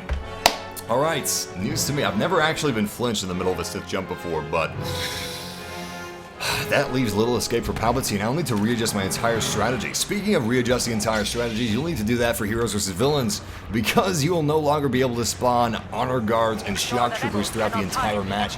You'll be able to spawn 2, and that's it. 1 pair, and that's it. When they die, they're dead, and you don't get any more. I thought that was kind of weird lore-wise, that Leia would just have unlimited honor guards, but I guess they've actually seen that themselves. I guess that was a lore discrepancy, so they're fixing it. And also a balancing discrepancy, of course.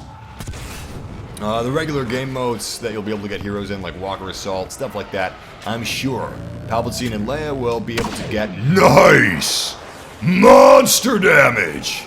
Anyway, I'm sure that Leia and Palpatine in regular modes like Walker Assault will be able to get as many as they need. I don't think it's going to be limited to how many bodyguards they have in those modes, just heroes versus villains. Looks like our scam pulse is coming up clean, which is actually a bad thing, because not only did we waste that scam pulse, but we also don't know where they are. Looks like they're near the Sulfur Fields.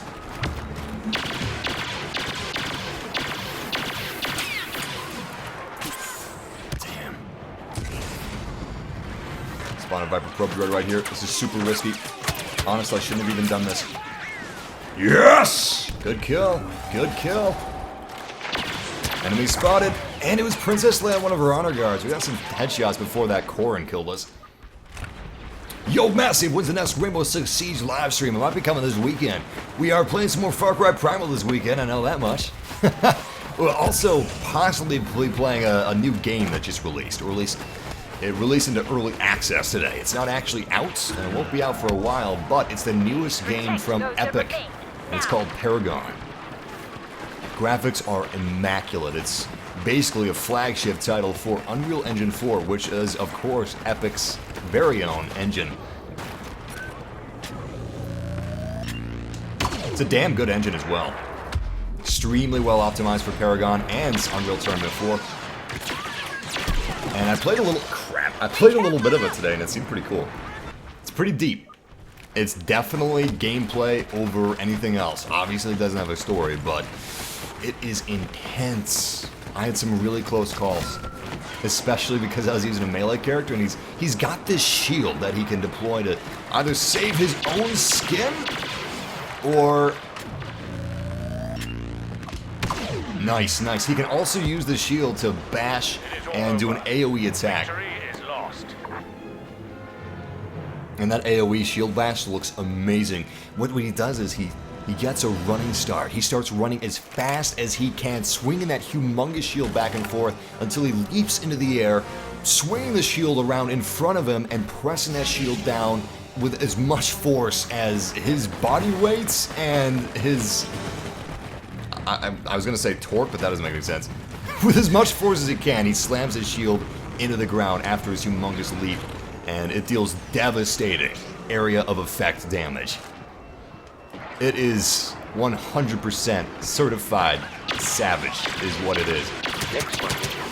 Good shots. 6 health points for 1 kill. I'll take it. It's not an ideal scenario, but it's still something. You know what I'd like? I'd like if Boba Fett's homing shot was at least as powerful as a homing shot. I think you got a problem when Boba Fett's ability when his attack is less powerful than a star card. I could understand it being less powerful than a pickup. Obviously, it should be less powerful than a smart rocket, but being less powerful than a regular old star card, it's a little much. Still, we are confirmed for a flamethrower buff. I mean, look at that! We did nothing! We would have been better off not even using our flamethrower. Sure, there are specific instances where a flamethrower is actually going to be very useful for you and you can deal a lot of damage. But most of the time, that's not the case. This is one of those times right here. But that usually doesn't happen. Damn, man. It was a bad idea. Luke should have just started running immediately. He couldn't take me. I got a jetpack. If he flinched me, he could have taken me, but he didn't flinch me. And we have won our first round of the match. We could totally turn this around. We ought to win 4 matches in a row if we want to win this game. And we've done that twice in one live stream before. We actually brought ourselves from the brink of defeat. We didn't win a single game, but the enemy won 4 games in a row, and then we turned around and won 5 games in a row. It was a miraculous moment. It was glorious.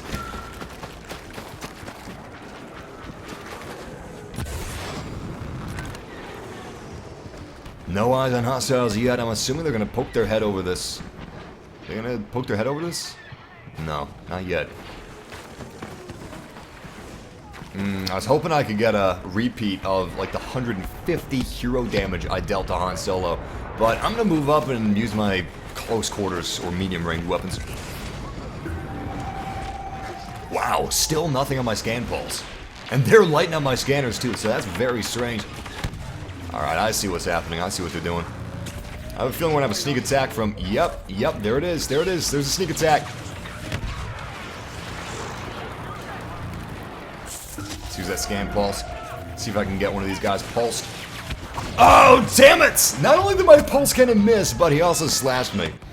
Yes! Shock Trooper time! This is gonna be a rare occurrence.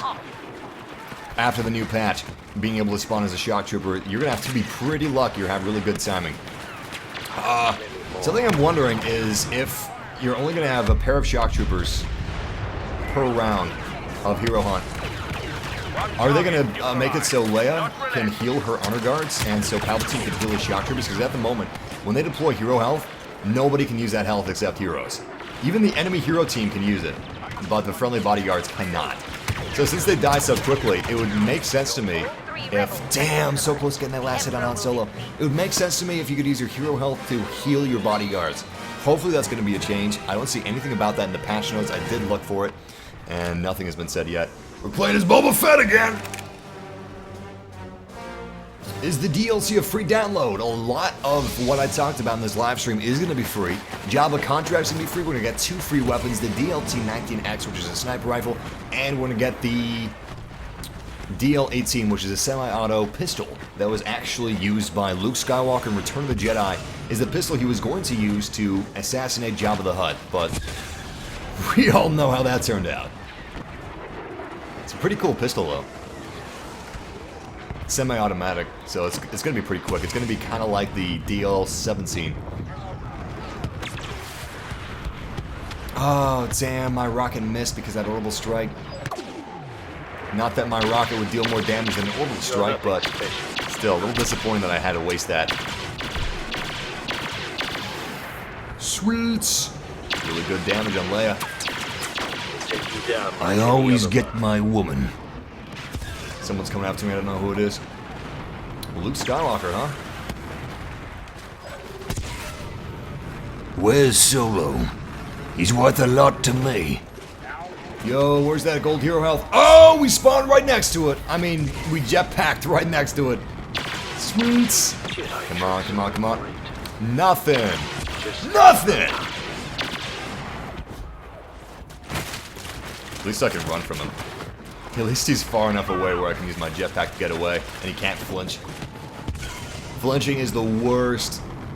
Ah, it's an awful, awful way to die. Possibly the worst way to die. Oh, nice, he's almost ours.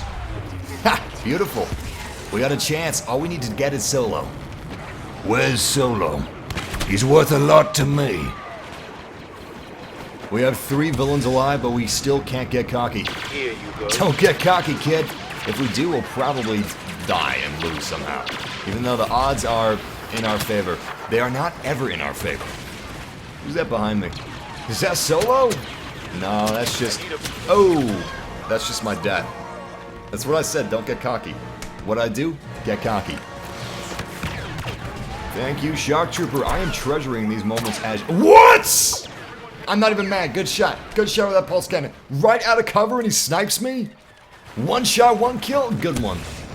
That was damn good. Anyway, I'm starting to treasure these Shock Trooper moments because it's not going to be very often that you're going to be able to be a Shock Trooper in Heroes vs. Villains anymore. All villains have been defeated. Heroes win the match. All we had to get was Captain Solo. And unfortunately, the Empire has failed in that objective. Palpatine, Vader, and Boba Fett have taken a tactical retreat. Regroup back at base. We'll send some TIE fighters and troop transports to pick you up. Damn, man. Damn, we lost that hard. Sounds like Jeff knocked something over. Oh, yeah. I could actually hear my girlfriend like... Yeah, she's hissing at him. He's a really bad kitty sometimes. Oh, boy. So, we don't want to, like... We don't want to use a water bottle on him too much, which is how a lot of people train their cats. So we try to hiss at him. So hopefully, like, you know, just a loud hiss if he bites us for no reason. Don't do that. Or if he knocks a glass off the counter and breaks it. Don't do that. Well, Jeff is a little harder to actually contain and train. What do you guys want to see? Vote for or type in Rodion, Zabrak, Ishitib, Korn, or Twalik. Or at least the first three letters of any of these. TWI, QWA, I mean QUA, ISH, ZAB, ROD. Okay, maybe type in like the full name. Type in the full name. If you want to vote for a different alien, we've got a lot of aliens. We got Celestian, we got Duros, and I can buy these. I can buy these easily enough. We got tons of credits. But yeah, while you guys vote on what race you want to see, I'm going to leave this up so you know how to spell these weird alien races. I'm going to be doing some shoutouts in the meantime. Shout out to Claire the Mechanic. Shout out to Abdullah Nassif. Shout out to Ryan Corpuz. Shout out to... Oh, and thank you, Ryan. It's awesome of you to say, man. Shout out to Tyler McCormick. Shout out to Tom Redding. Shout out to Sniper Dude 101. Shout out to Full Wax Jacket. Shout out to Ian Castile. Shout out to Tiana Michelle. Shout out to Tyler. Shout out to Brad. Shout out to Majestic Milk. Shout out to Brian Flores. Fake a Duck, Jose Leon, shout out to Lou Poo, and let's cast those votes. For Rodion, we've got 8. Oh, 40, we got 40. For Zabrak, we've got 11. For Twalik, we have 99! Wow, holy crap. What about Duros? Not very many for Duros. What about Celestian? Not a whole lot for Celeste. What about Quarren? Wow, looks like we got a lot for Korn as well. Unless that's someone's username. Is that someone's username?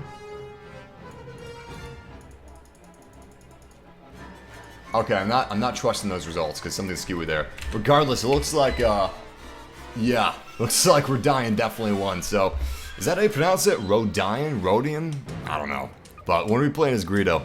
And it looks like second place was actually what was it? Second place was, I can't remember his name, I remember his face. It was Cthulhu. Quarren, that's his name. Alright, so next we're going to be selecting the Quarren as who we're going to be playing as.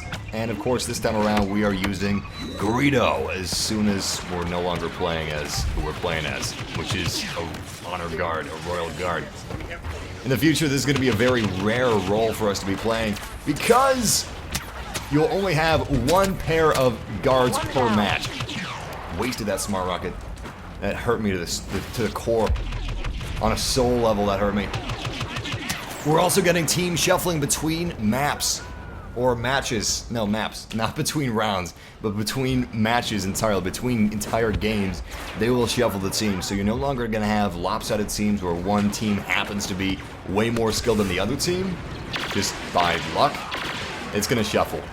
And I think that's fantastic. It's also going to mean that we're no longer going to have big discrepancies in terms of player count. One team is not going to have 10 players and the other team has 5 players.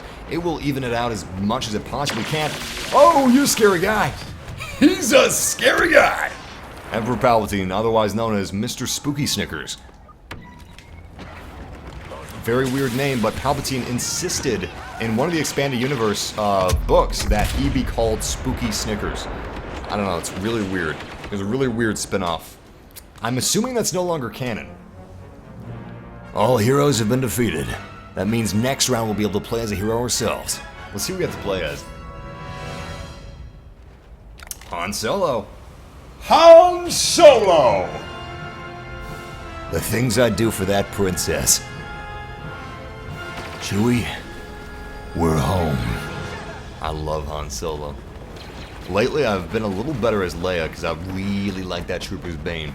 Big fan of that. But Han Solo is amazing. And he's one of my favorite characters in general of all time. Like, barring the fact that he's a hero. He's one of my favorite characters. Oh, crap. We're not letting you off. We got Mr. Vader.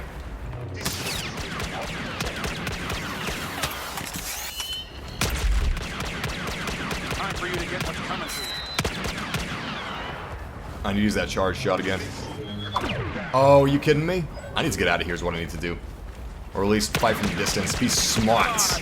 Be smart about this.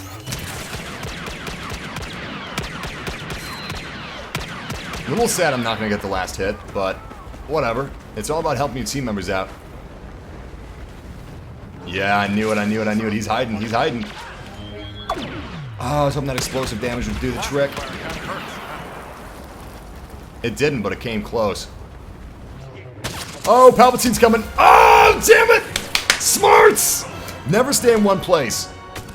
Even if you're going to win a battle, just keep moving. It's not worth that kill. It's not worth the points. Honestly, pure selfishness is what cost our team Han Solo. I was really selfish because I wanted that Vader kill. I feel like I'm on a children's TV show. I was really selfish because I wanted the Vader kill. And damn it! I shouldn't have been that selfish just for the points. If I would have instead been an honorable fighter, an honorable trooper of the rebellion, I would have fled. I would have ran from that position because I knew that eventually his friends were going to find me. I was standing out in the middle of nowhere, out in the open, and I was expecting it to be Boba Fett that would find me, but it was instead Palpatine, which, you know, same difference, doesn't matter who finds you. The point is the same.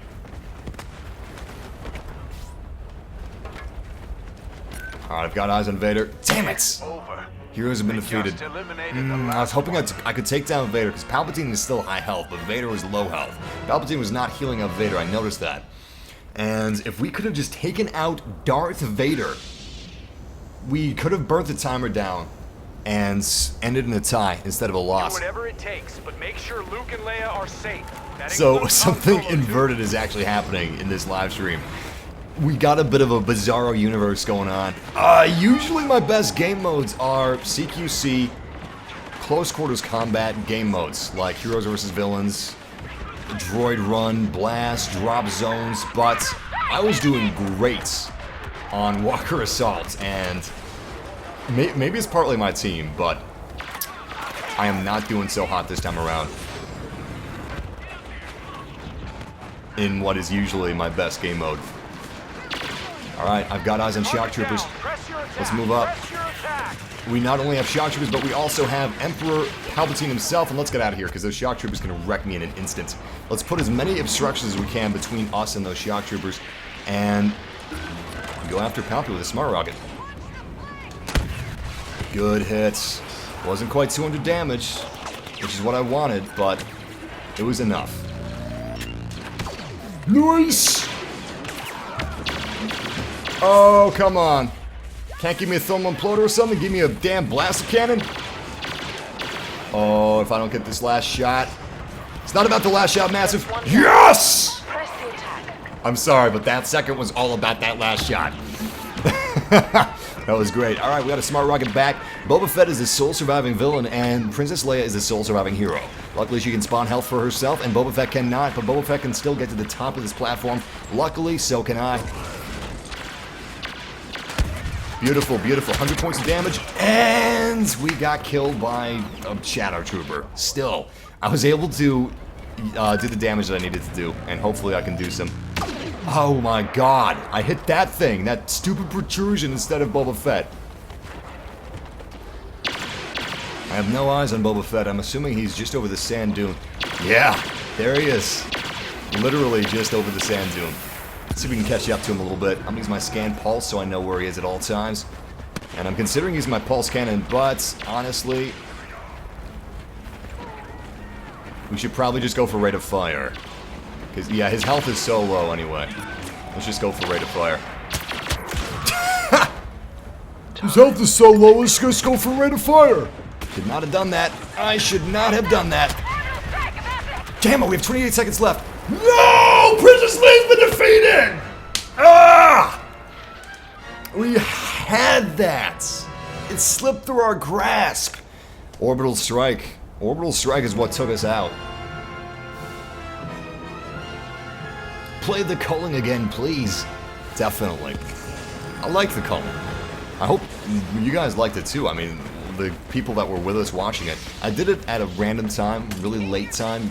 It was an unscheduled stream, but people enjoyed it. So, yeah, definitely. If you guys like watching, I would love to stream it again because I had a lot of fun with that stream. John Cena clone version 16, I think is what we're on. Yes, clone version 16. It's gonna be great. If you guys are out of the loop, check out our... I wasted that lucky shot. I forgot how to cancel. You just release your lucky shot button. That's the only thing you need to do to cancel that. Can't cancel this, though. So I hope my premonitions of heroes being in front of me are actually correct and accurate. Oh, shit. Yes, they are. Yes, they are. Much too accurate. And we're being flinched.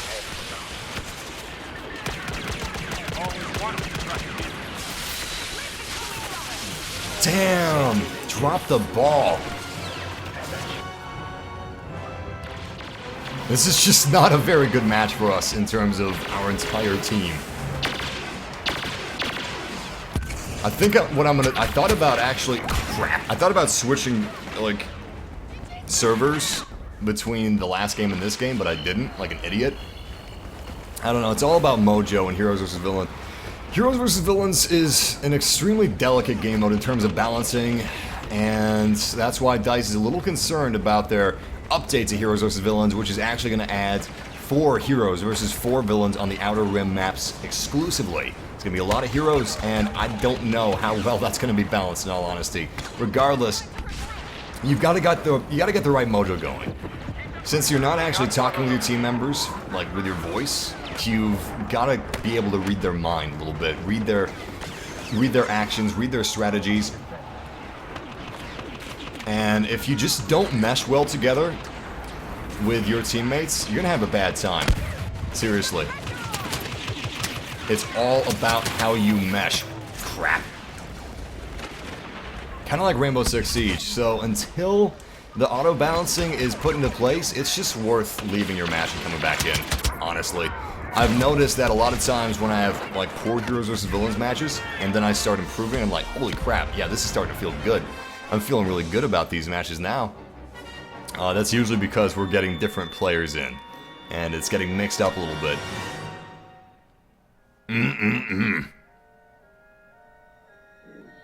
Big difference in scores. Alright, let's test that theory. Let's back out and let's remember who's actually in this. We got Bean PS. And I can't remember any other names, but we'll just have to make sure we join a different server. I've joined the same server before, assuming it was a different server, and it was a big disappointment. Because I really didn't like my team members that match. They weren't playing the objective at all. They're also adding the ability to be able to quit on this screen right here. You can now quit on the score screen, or you will be able to on the 20-second, quit on the score screen instead of waiting until the actual next game loads. As it is right now, you can only quit when you join a new game. You can't quit at the end of a game, which sucks. I mean, the loading screens aren't too long, but still, I'm really excited about that improvement. All kinds of little tiny improvements coming this next patch. Hell, I didn't even realize you guys might want to see another game mode instead of another Heroes vs. Villains. Well, if you guys want to see Walker Assault, you know what to do. If you want to see Cargo, Blast, Droid Run, Turning Point, Hero Hunt, Heroes vs. Villains, start typing, start voting. In the meantime, I'm going to do some shoutouts, but please, just keep voting. Don't ask for shoutouts, because if you're voting, I'm going to shout you out anyway, as fast as I can read the names, that is. Shout out to Bart Stone, shout out to Eduardo Mendoza, shout out to Foax Jacket, shout out to William Horlock, shout out to Haley Hendricks. New heroes are going to be Greedo and Nine Nub. Nine Nub was featured in The Force Awakens and also the original trilogy, so he's an expert fighter pilot, and of course Greedo was featured in New Hope as the bounty hunter hired by Jabba the Hutt to take out Han Solo. Shout out to Tyler, shout out to Claire the Mechanic, shout out to Jermaine Walker, FIFA Fanatics. Shout out to Argent. Wait, hold on. Scroll past me.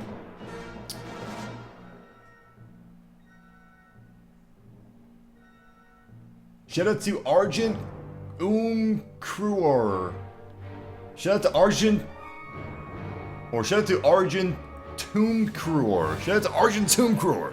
Shout out to Thomas Montauk. Shout out to Backic Banana. Shout out to Boba's jetpack is blue. It actually is, isn't it? That's a weird fact, man. I like that. Shout out to Sasha Griffin. Shout out to William. Shout out to Scout Trooper. Shout out to Ralph Eubank. Shout out to Arika. Shout out to Riley James, Jacob Lee, and let's vote. Let's see. We got 23 votes for Cargo Hunts. We got 26 votes for Drop Zone. 10 votes for Fighter Squadron. Go away, loading screen. I'm waiting for Walker Assault. 71 for Walker Assault. 27 for Heroes vs. Villains. 12 for Supremacy, and Turning Point has 9 votes. Droid Run has 24 votes, which is pretty good. Blast has 7, so it looks like we'll be going back into Walker Assault since that definitely has majority votes. And I'm going to be doing my favorites map so far in Star Wars Battlefront. Survivors of Endor. This is going to be beautiful. I can't wait for this. I'm very excited. I don't know. I just love this map so much. I have such an awesome, pleasant level of excitement every time I play this map. I liked Twilight on Hoth. I thought it was a beautiful map, but for some reason it just didn't mesh with my playstyle, so I always had a bit of an tiny little antsy feeling in the back of my head, like, this isn't my best map, but Survivors of Endor, I don't know. The graphics are gorgeous. The world setting, perfect. The flow of the map, awesome. It's not weighed too heavily on the Empire side, it's not weighed too heavily on the Rebellion side. It's really fantastic. You have one walker, so it's a bit of a focused map, and I like that a lot. And it's absolutely gorgeous. I mean, the vistas, the horizons, they're sweeping. Rebel forces must use everything they've got to defend against incoming Imperial walkers set on their destruction. Watch out! It's a trap! Except we're playing as the Empire, so we don't really have to worry about that stuff. Instead, we have to worry about protecting our walker and keeping the uplinks offline. Let's get it on! Oh, I'm gonna be that dick.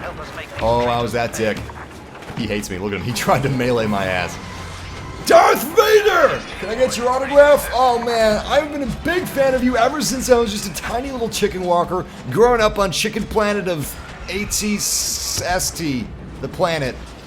Or at least the moon orbiting around the planet ATST. It's kind of like an Endor situation.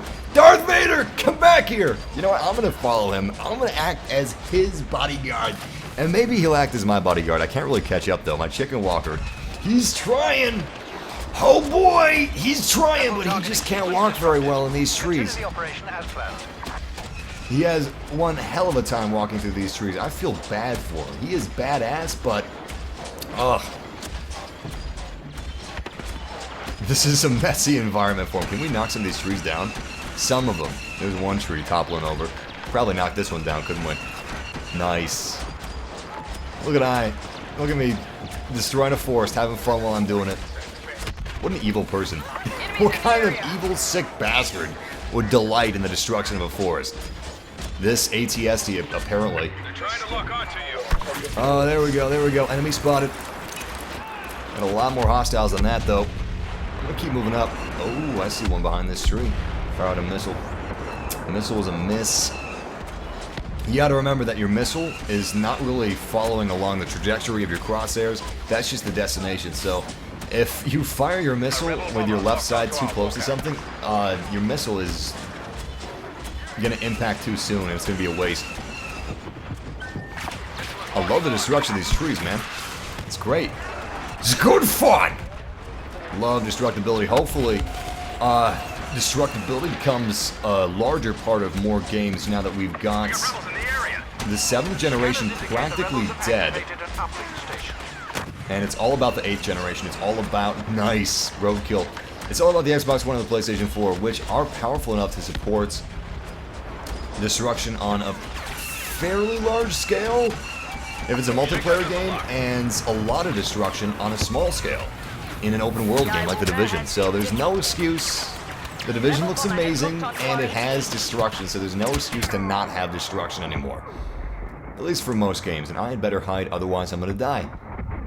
I am so close to death. Sweet!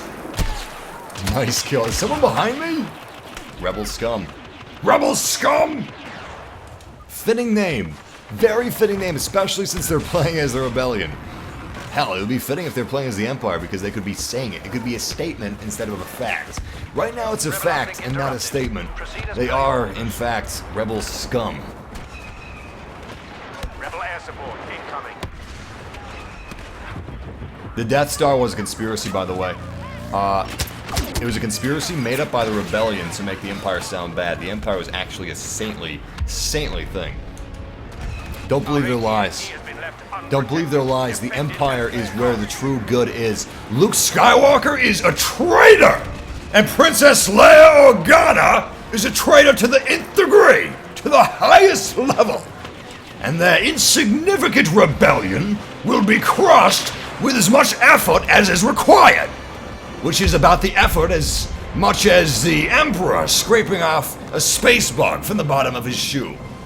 This insignificant rebellion and their silly concepts of freedom and democracy will be quashed and quelled just as the Jedi Order was.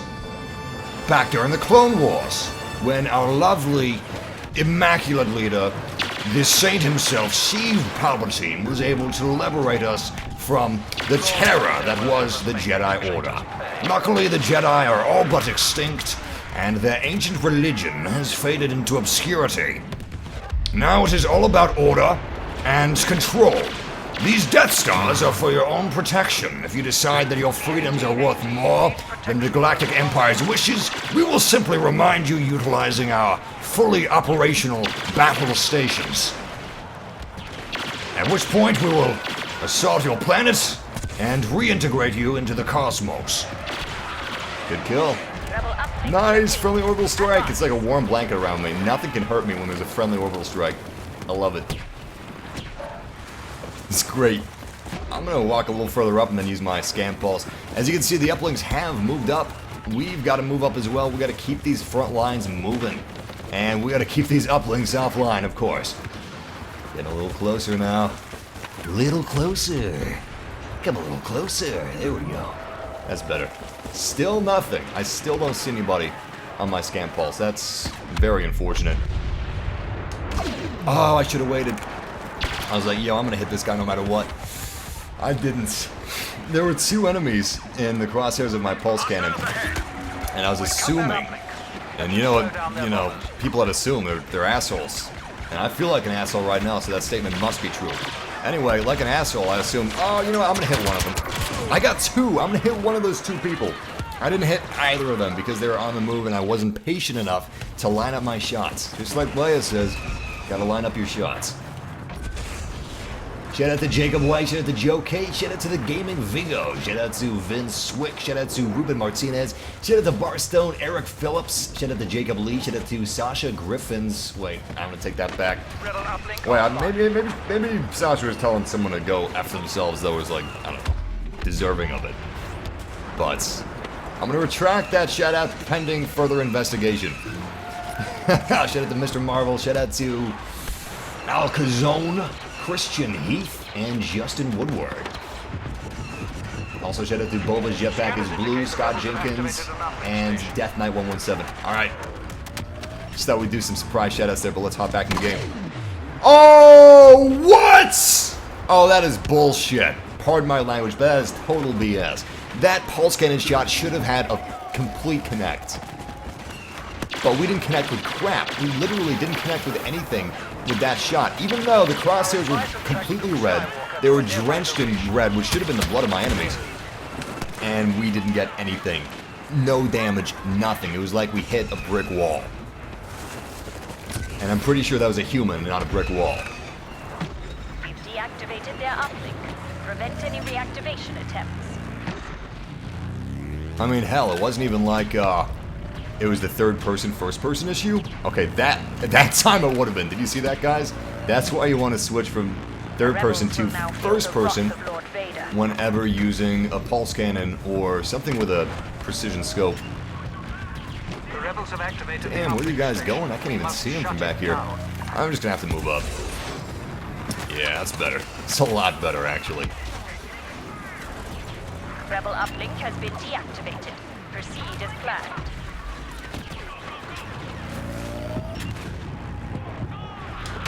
Nice! Mid-air shot. Use my scan pulse and see if we can find anybody. Scan pulse, I can really feel how your range has been decreased, man. I can feel your nerf. Yes, I can feel your nerf. It angers you. The hate binds you to the dark side of the Force. Use your hate. Bind yourself. Scan pulse. Become more powerful than you could ever imagine. There he is, tricky! He got a pulse cannon shot. I thought about switching my pulse cannon, but I was like, no, it'll take too much time. However, he had already done so. Beautiful. It's moments like that that make this game feel like, I don't know, a living, breathing ecosystem of war. A rebel Y-wing is locked See onto past our that AT. smoke. There we go. Not a lot of accurate shots available to us as far as these troops go. There we go. We got somebody. And he's already dead. Great. Fantastic. Hope I don't get stepped on. Oh. You know what? Don't make the pulse cannon work. Even though you haven't used your pulse cannon yet, don't worry about it. Use it when you need to use it. Don't use it when you have no need for it. Don't go searching for targets. It's one of the dumbest things you could do, and that's what I just did. MassiveG, making the mistakes so you don't have to. Seriously. Use your peripheral vision. It's there for a reason. Your peripheral vision was actually engineered by nature solely to help you with Star Wars Battlefront. That's actually the purpose of peripheral vision. Little known fact. Alright, we have some rebel soldiers moving up in our position. Thank you, Scan Pulse. And a rebel soldier just took out my friend. My friend was taken down almost immediately. Oh, damn! That was a good headshot. She got me with her A2ADC. Considering switching the A2ADC, but I do like the EE-3 as well.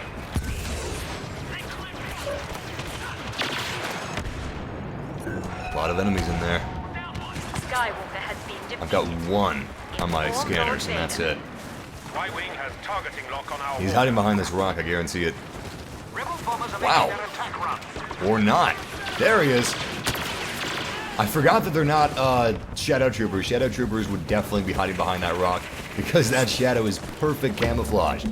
However, shadows aren't really perfect camouflage for rebel forces. Everything else is perfect camouflage for rebel forces. Literally everything else. Rocks, trees, shrubs, bushes. They blend in.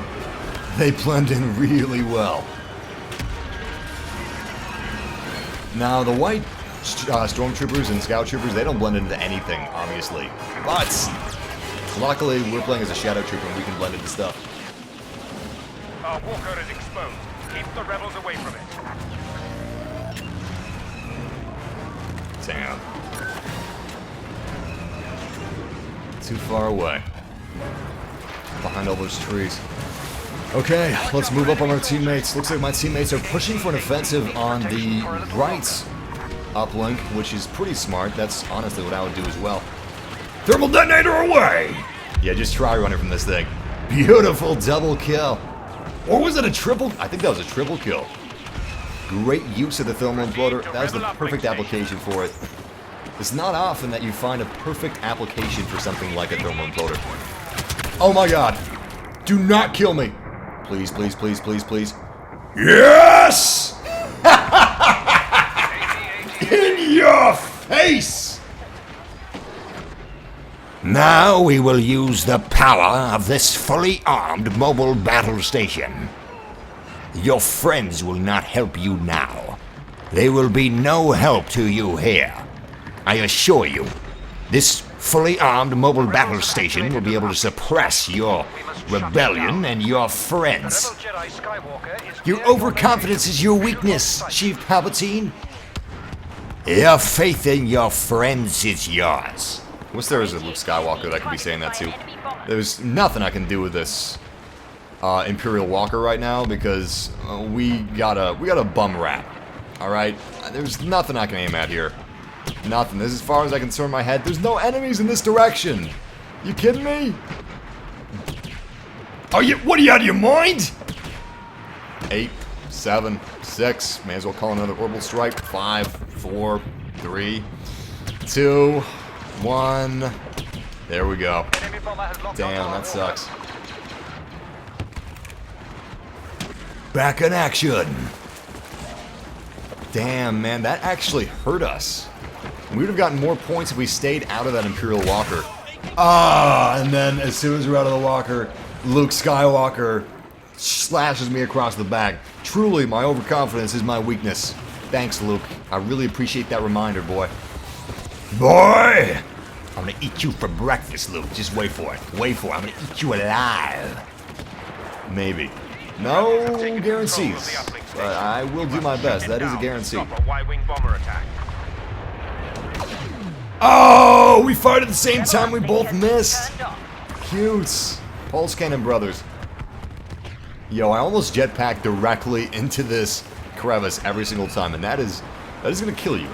You can't recover from that crevice. Sometimes you get stuck on some of the rocks and you're the opening of the crevice and you can jetpack out, but that's not very common. Keeping the uplink offline. Doesn't look like we're going to be able to win this thing, but it's a possibility. I'm not going to rule it out. Still, we should have protected the Walker a little better. Because we are paying for that negligence now. We really are. Oh, crap. Oh, crap. We've got rebel forces all around us. And I don't actually see any of them. Rebel bombers are locked on our AT-AT. There's somebody pursuing us. I'm gonna see if I can kill him when he comes over this cliff. Yeah, boy! Sneaky spooky! Sneaky spooky! Alright, let's get out of here with our jetpack. Nice! Where'd that Twilly go? There she is. Oh, she's got a corn friend. I'm betting that's her partner. May not be her partner, though, because we had a lot more of them. We had like a pack of 4 rebel soldiers running together, which is quite an odd sight to see. Oh, smooth. That guy that was jetpacking away from us, he fell off a cliff. Holy crap. Yes! Witness the true power of the Force. Let's do it. You know the power of the dark side. If only you knew the power of the dark side of the Force. Join me or die. Here we go! We're playing as Darth Vader, the Dark Lord himself. This rebellion will pay for their actions. The actions of this insignificant rebellion will pay. Skywalker is in the vicinity. I need to practice my Darth Vader impression a little bit, but hell, I'm having fun right now. This is gonna be great. I love Vader. Oh, he's so cool, man. Force choke! Yeah, how you like that? How you like that? How you like this? You like that? You like that? How did we not kill him at first? I'm gonna bring this station offline. Sweet! Feel the power of the dark side. Oh, that saber throw would have been so cool. That would have been great. But we got an automatic turret, so we better just get out of here. That automatic turret is gonna wreck us. Instead, I'm gonna head between the trees and see if I can take some of these guys out. I'm also gonna retract my lightsaber. Is my weapon. And that way, they won't be able to detect me by my red glow. defying the Empire. Because the glow of that lightsaber, although majestic, is highly dangerous. It probably would have been a little smarter to not go with a melee hero for this particular part of the map. We've got no caves. We got the tree things that the Ewoks live in. You are nothing against the power of the Force. Yeah, regardless, this is not a very melee-friendly map. There we go, we got somebody.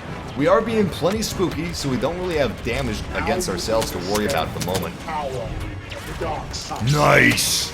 Double kill! We gotta take this vehicle turret down. That will kill our walker. Nice! Vehicle turret has been destroyed. As has our Imperial walker. Damn. We got 32 kills and 10 deaths. Thought we got way more deaths than that. It felt like we got way more deaths than that. And I'm crossing my fingers that we get another Survivors of Endor match. Please give us another Survivors of Endor match, because that was fun. Hey, look, Resistance. The middle avatar used to look so next-gen back when the PlayStation 3 came out. That looked almost lifelike. I mean, it was Uncanny Valley, sure, but that wasn't even in-game. That was pre-rendered. So, that looked pretty good back in the day. I'm pretty sure it was maybe it was Resistance. You know, it was the original Resistance. What am I saying? Resistance was a launch title for PlayStation 3, and it looked amazing back when it came out. In fact, I am shocked that we have not seen a new Resistance title. I don't think it would sell very well today, but if they did it right, if they made it truly next gen, like an amazing experience, just as the first one was, then I think it would possibly be a success. Shoot, no more Survivors of Endor, so we're gonna have to find our own Survivors of Endor match. Are you still streaming Fallout 4, MassiveG? Well, Raven, funny you should mention that. I just found out that the Automatron DLC is releasing the same day as the Outer Rim DLC, which is the 22nd. So we're getting another Fallout 4 stream very soon. Give me that Survivors of Endor! I need my fix, you know? just need another shot. Need another shot at Survivors of Endor. This map is crack. This map is whack in a good way, and it is crack in a good way. Although, you'd think that crack cannot be a good way, but... Okay, so, bad to be addicted to crack, but not bad to be addicted to the Survivors of Endor map as if it is crack. Distinctions. Gotta learn those distinctions. Walker Assault. Rebel forces must use everything they've got to defend against incoming Imperial walkers set on their destruction and the destruction of the rebellion. Good luck, Rebel forces! And as always, may the Force be with you. It's a trap! Don't trust the Force! See, Palpatine is using the Force to manipulate Luke Skywalker. Let Luke Skywalker know of this threat against his nature. Admiral Akbar turned into a crazy person there for a couple seconds. Can't trust Admiral Akbar. His advice is a trap. Alright, so we are playing a brand new match of Survivors of Endor Walker Assault. I'm going to be grabbing another Scan Pulse charge pack. And we now got 28 charges for that. I'm going to go ahead and launch us into the game. I think it has started, but we should be at the beginning of it. Nice, nice. We are.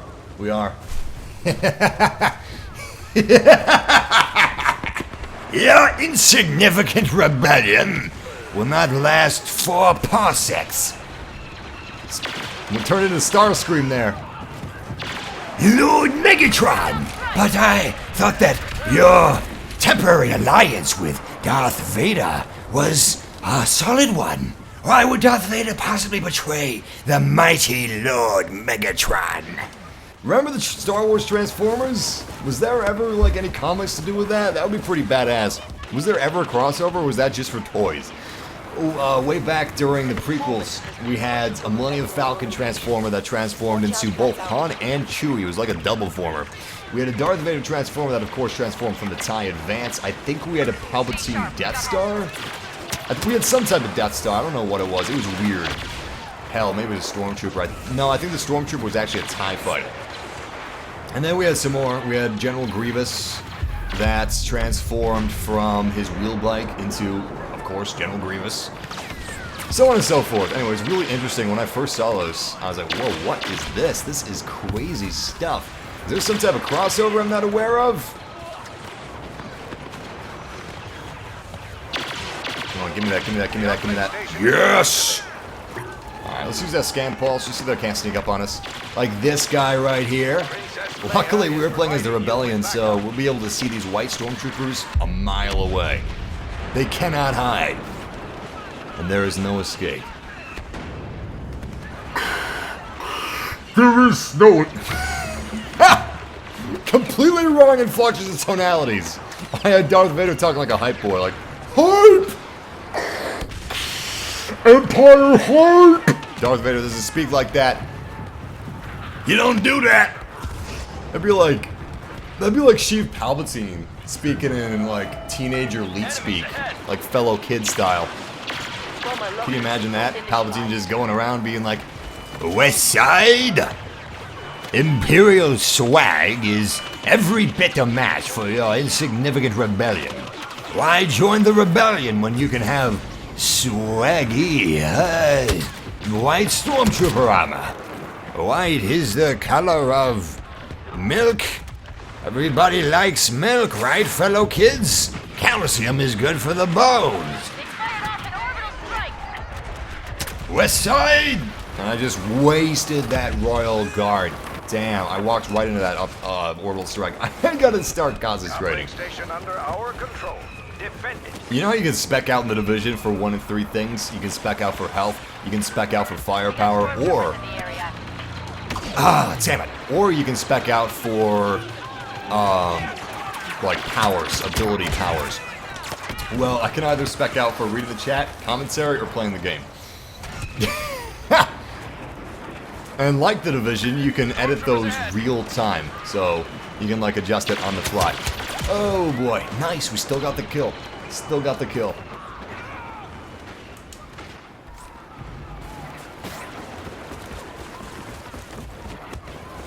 Hey guys, I think we got a Bothan spy.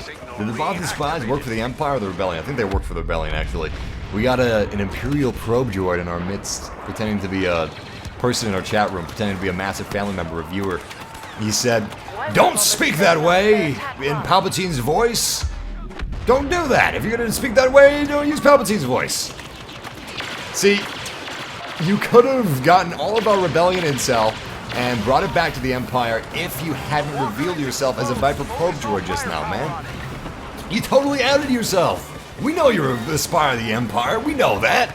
Only Palpatine and his loyal stormtroopers would possibly, like, say something against Palpatine saying, "West Side." I know your game.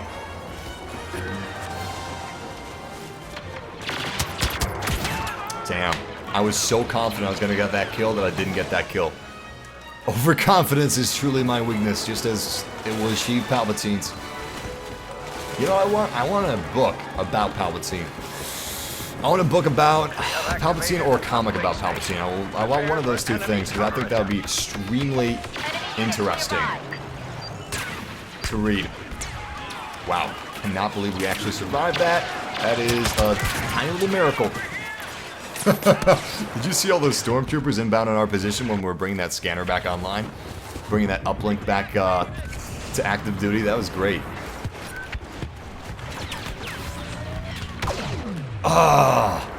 Almost stole that guy's kill. I really like the fact that we actually get kills before we die. Like, even if we put ourselves in an impossible situation, usually we can procure 1 kill. Maybe 2 kills if we're lucky. Walker targeted by our Y-wing.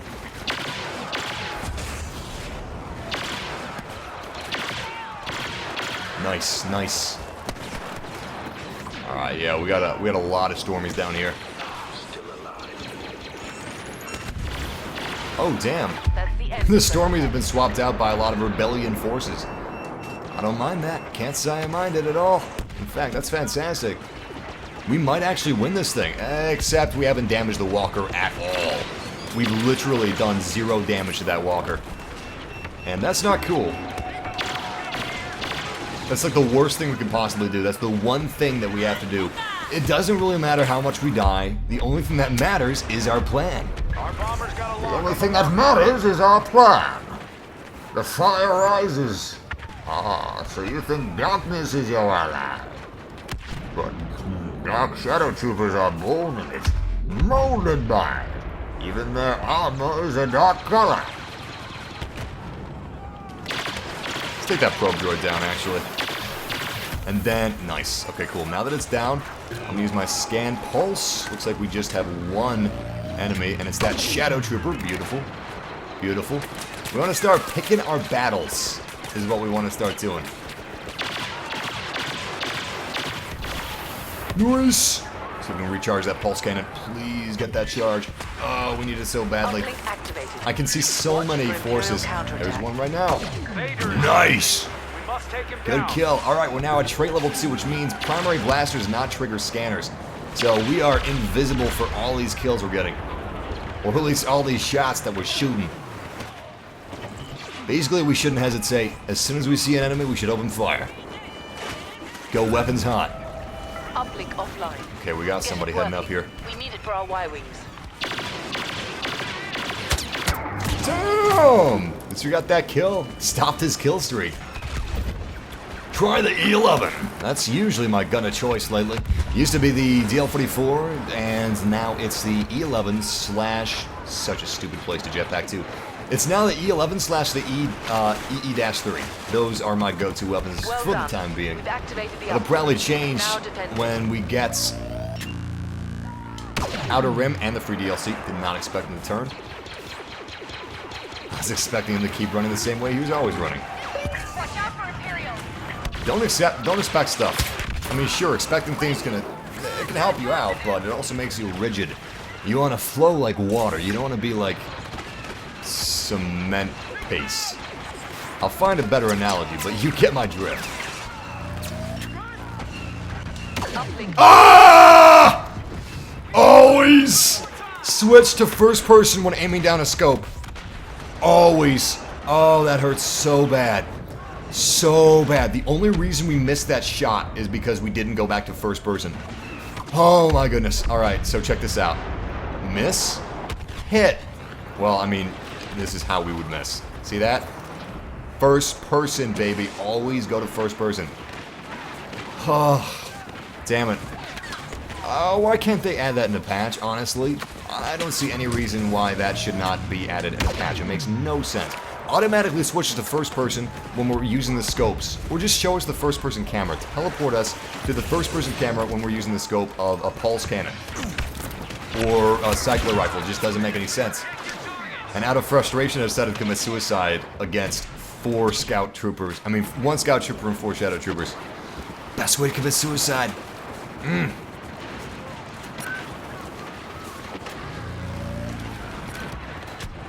Just thought of a crazy business model. So, I think California is the state that's looking to legalize assisted suicide. Obviously, it's going to work in cases where it's terminal, or someone's in a coma, stuff like that, which is totally cool. That's totally good. I agree with it, actually. But, I don't know. I was really tired when I first read the headline, and I thought to myself, really? Wow, so if you want to die, you can just go to a clinic and they'll put you down. Of course, that's not what it's going to be. It's going to be for terminal cases, very specific cases. Suicide is still illegal. But if it wasn't, think of this, all right? You can die by people killing you in costume. Imagine, like, you going down, all right? They put on like this headset that like has holographic stuff, like a HoloLens, and some people in stormtrooper costumes like bum rush you and just start like blasting you with blaster fire. And thanks to that headset, you're able to see it. And right about now, the cyanide is starting to kick in, or whatever they use. This is getting really dark, and that is how you die. You die from stormtroopers killing you, basically. Or hell, if you like Lord of the Rings, maybe you could have some of the orcs killing you. That's really dark, but I could definitely see that being a lucrative business model. No refunds. No refunds. It's the one business where you wouldn't have to give out refunds. Rogue Squadron is almost there.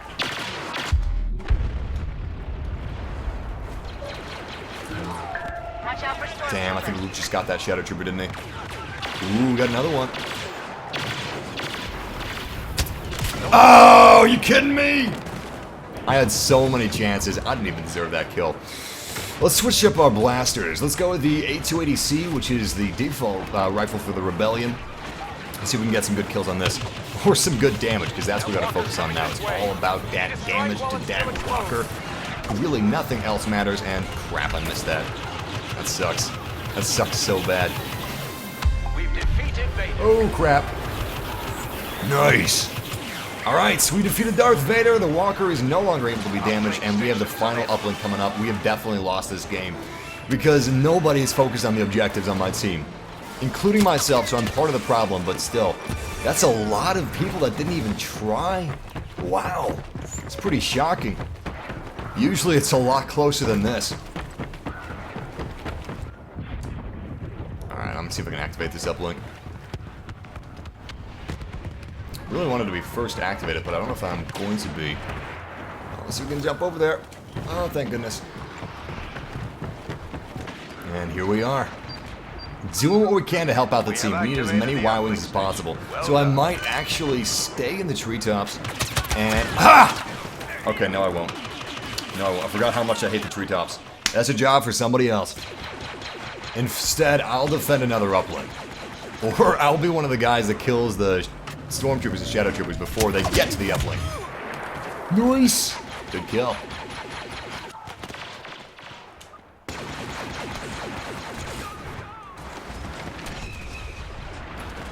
Really wish I had a smart rocket. If I was Luke Skywalker, I would totally hop on top of that ATST and see if I could take it out. That'd be fun. You know what? I'm just gonna do some damage. Why not? I'm in the perfect place to escape if I need to. Sure, I'm not doing much damage, but every little bit helps. Vader is nearby. Be alert. Oh crap. Darth Vader's nearby. Literally. He's not just in the match with us, but he is right there. Oh, that would have been so dope if we were able to get that damage done. Damn, that sucks.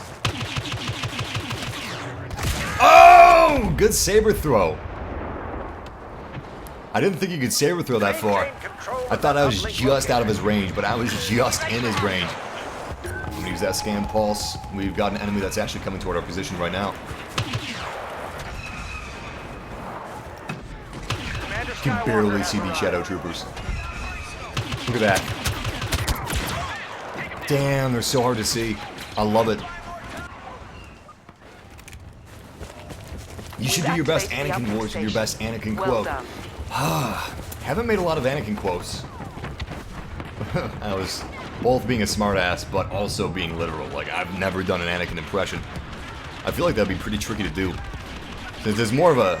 It's less of a character voice and more just a normal speaking voice. But I should give it a shot at some point. Oh, are you kidding me? Alright, so this twine that's going between these trees will block your shot. Be aware of that. Be very aware of that. Damn, Darth Vader's still alive. I see him up top. Is he coming down? Is he coming to us?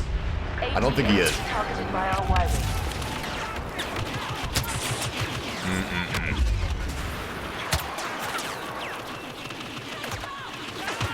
I mean, we're doing good as far as holding the line is concerned, but I feel like they're going to overwhelm us eventually. Yes! I really had to expose myself for that shot because I did not want it to miss because of my third-person camera. I love how we just all, like, pulled on that guy and started gangbanging him. I mean, meleeing him.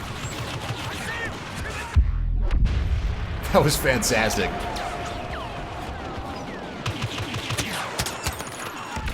Crap. Well, we defended as long as we could, and honestly, we defended for a good amount of time.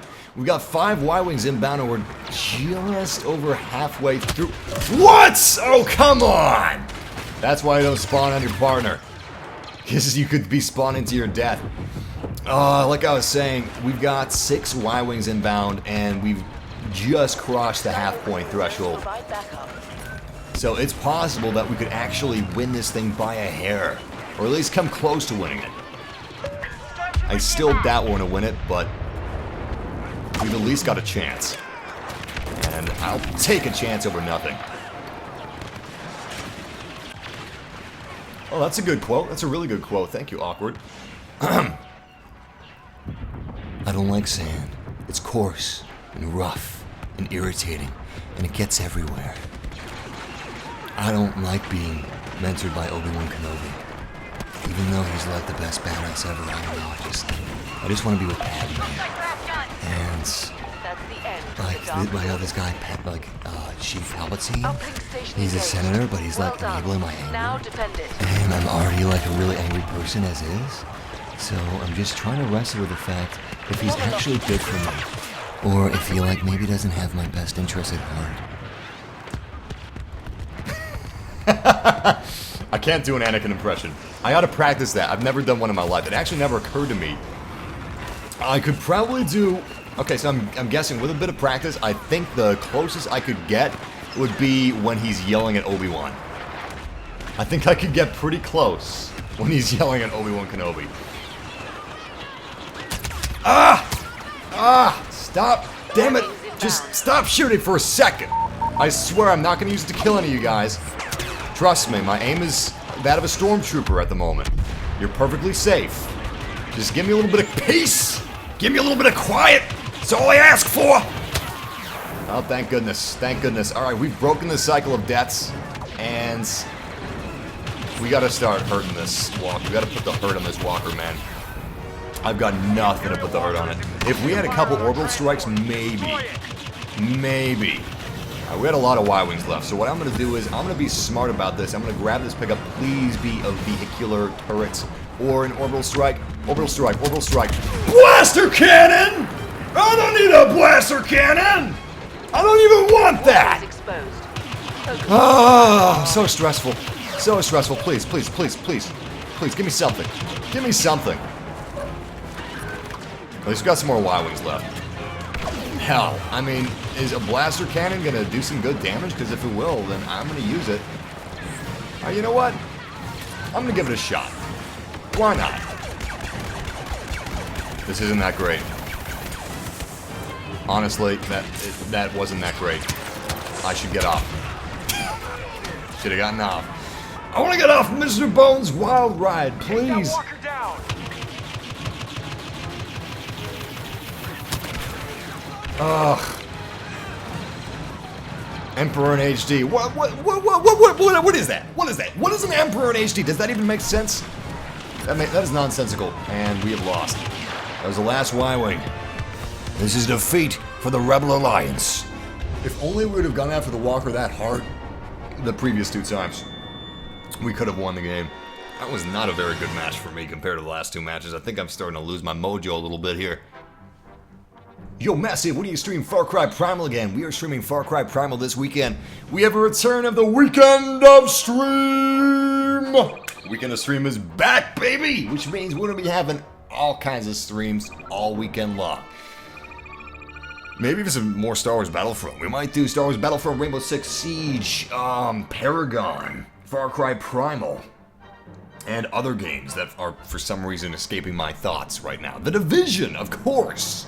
We got all kinds of streams for this weekend, and if you follow us on Twitter, I'll be tweeting out what streams are going to be ahead of time. Since, you know, there's no version of Twitter integrated into YouTube, I can't do that for subscribers, but I will be scheduling streams a couple hours ahead of time this weekend for you guys that are subscribing. And if you enjoyed this stream, leave a like and subscribe, because we do this thing pretty much every single day. But the Weekend of Stream is special because we start streaming at different hours. They're usually a little longer, depending on what it is. And we're probably gonna have 3 streams. So we're gonna have 2 streams one of these days, either Saturday or it's gonna be Sunday. But yeah, let's do one final round. What is it gonna be? Walker Assault, Drop Zone, Fighter Squadron, Supremacy, Blast, Cargo, Heroes versus Villains, Hero Hunt, Droid Run, or Turning Point. Start casting your votes. Whatever mode has the most votes will be our last game of the evening. And I'm gonna do things a little differently. Usually I do my shoutouts at the very end of the stream, but I'm gonna do the shoutouts now and the shoutout challenge at the very end of the stream. So shoutouts are now while you guys are voting. And shoutout challenge will be at the very end of the live stream. Shout out to Claire the Mechanic, shout out to Lollipop Dibbles, shout out to Madison, shout out to Logan, shout out to Saul Alvarado, shout out to Scott Jenkins, shout out to Buku556, Tom Ledson, Daniel Bojangle, Honey Badger. Oh, we got Honey Badger in the chat. Honey badgers are little tiny murder rats. And they look like slinky sloops, if you guys don't know what honey badgers are. By the way, don't ask for shoutouts, just keep voting. I'll shut you guys out. Shout out to Jeff the Killer, shout out to Tropical Flame, shout out to Rose Will Ray, shout out to Eduardo Mendoza, Bree Ova, shout out to Denrick92 YOLO. Shout out to Paul Smith, shout out to Mike Sparrow, shout out to Spencer Kalp, shout out to Cheezel Pony, shout out to Jaden, shout out to Faber Paz, shout out to Vinicus, Will Ray, shout out to Art Robinson, shout out to Drink Duff or Die, and let's cast some of these votes real quick. Shout out to Princess Leia, shout out to Cameron Wright. I'm guessing it's gonna be Hero Hunt. I mean Heroes vs. Villains. It looks like Heroes vs. Villains. 27 for drop zones, actually. We got 27 for drop zones, 6 for blast. Droid Run's got 19. Supremacy has 1. Turning Point has 6. What about Fighter Squadron? We've got 6 votes for Fighter Squadron. Looks like it's gonna actually be drop zones. Really? Wow. You know what? Maybe it's just the word drop that people have been saying. Let me see. Drop, drop, drop, drop, drop, drop, drop, drop. I think it's actually going to be drop zones. All right, let me do one more tally. One more tally. We'll do some more shoutouts after the tally. So, Heroes vs. Villains has 25. Drop Zones has 27. Fighter Squadron has 6. Walker Assault has 9. Droid Run has 19. And Turning Point, yeah, it's definitely Drop Zones. All right, well, interesting choice. Very interesting, I must say. Shout out to Francisco Donas. Shout out to Kenneth Wu. Shout out to Joshua Nee. Shout out to I am your father. Shout out to Josh Play. Shout out to Ralph. Shout out to Max LaForge. Welcome to Dylan. Welcome to Majestic Milk. Welcome to Gamer for Life. Dubra Boy. Shout out to Hero to Haxor. Shout out to Otis117. Easy Breeze. Could you imagine Otis from Andy Griffith's Show being a Spartan? It's the craziest thought I've ever had. That's a really weird thought. Shout out to Get to the Chopper! Sean Ortiz, shout out to Roy, shout out to Ben Cortez, shout out to Bree Over, shout out to Jermaine Walker, shout out to Jovan Jurassic, shout out to Cody Schaefer, shout out to Tom Beetle. Actually, that's Beatty. Shout out to Tom Beatty, shout out to Joshua Nee, shout out to Peyton Fleck, Jax Be Nimble, Jax Be Quick, Jax get his shout outs right after the end of this shtick. Shout out to Jax Be Nimble. There we go. I was able to tie it all into a circle. Shout out to Scout Trooper. Shout out to Tom Ledson. Shout out to William Horlock. Shout out to Lydia. Shout out to Cody Schaefer. Samuel. Defector. Alexander. Shout out to Chris Gaming. DayQcaster. Shout out to Brick Squad. Al Cazone. Gloomy Darkadder. Shout out to Timmy Typhoon. NCS Goodwin. And shout out to Cody, shout out to the Pro Rat, shout out to Mr. Marvel, shout out to Tony Blanc, shout out to Cutie Connections. And we'll be doing another shout out at the very end of this live stream via the shout out challenge. But right now, we gotta focus on this game. Looks like we've joined in the heat of the battle. I'm gonna be playing as my Shadow Trooper, of course. And let's do the best we can. What weapon am I using? A280C. I think I'm gonna switch to the EE-3 whenever I can. Oh my god, there's so many. So many. Getting nervous! Yeah, I'm gonna switch to the EE-3. I think this will fit this this map just a little more. Holy crap. Oh, it came up behind me. Scared the crap out of me. JJ the Jet Planer. JJ the Jet Planer? That's who we get killed by? JJ the Jet Planer. Fantastic. How about Thomas the Tank Engine next? Alright, we gotta reclaim this pod. This is an objective-based game mode. It's not Blast. I shouldn't be playing it like it is Blast. And it is hectic. Let me tell you, this is savage. Oh boy, we lost it. We lost it. I was going to do something really risky and try to capture it, but I shouldn't have even done that. We need to watch for the new... Okay. The new pod was incoming where the last pod was. That's actually very bad for us.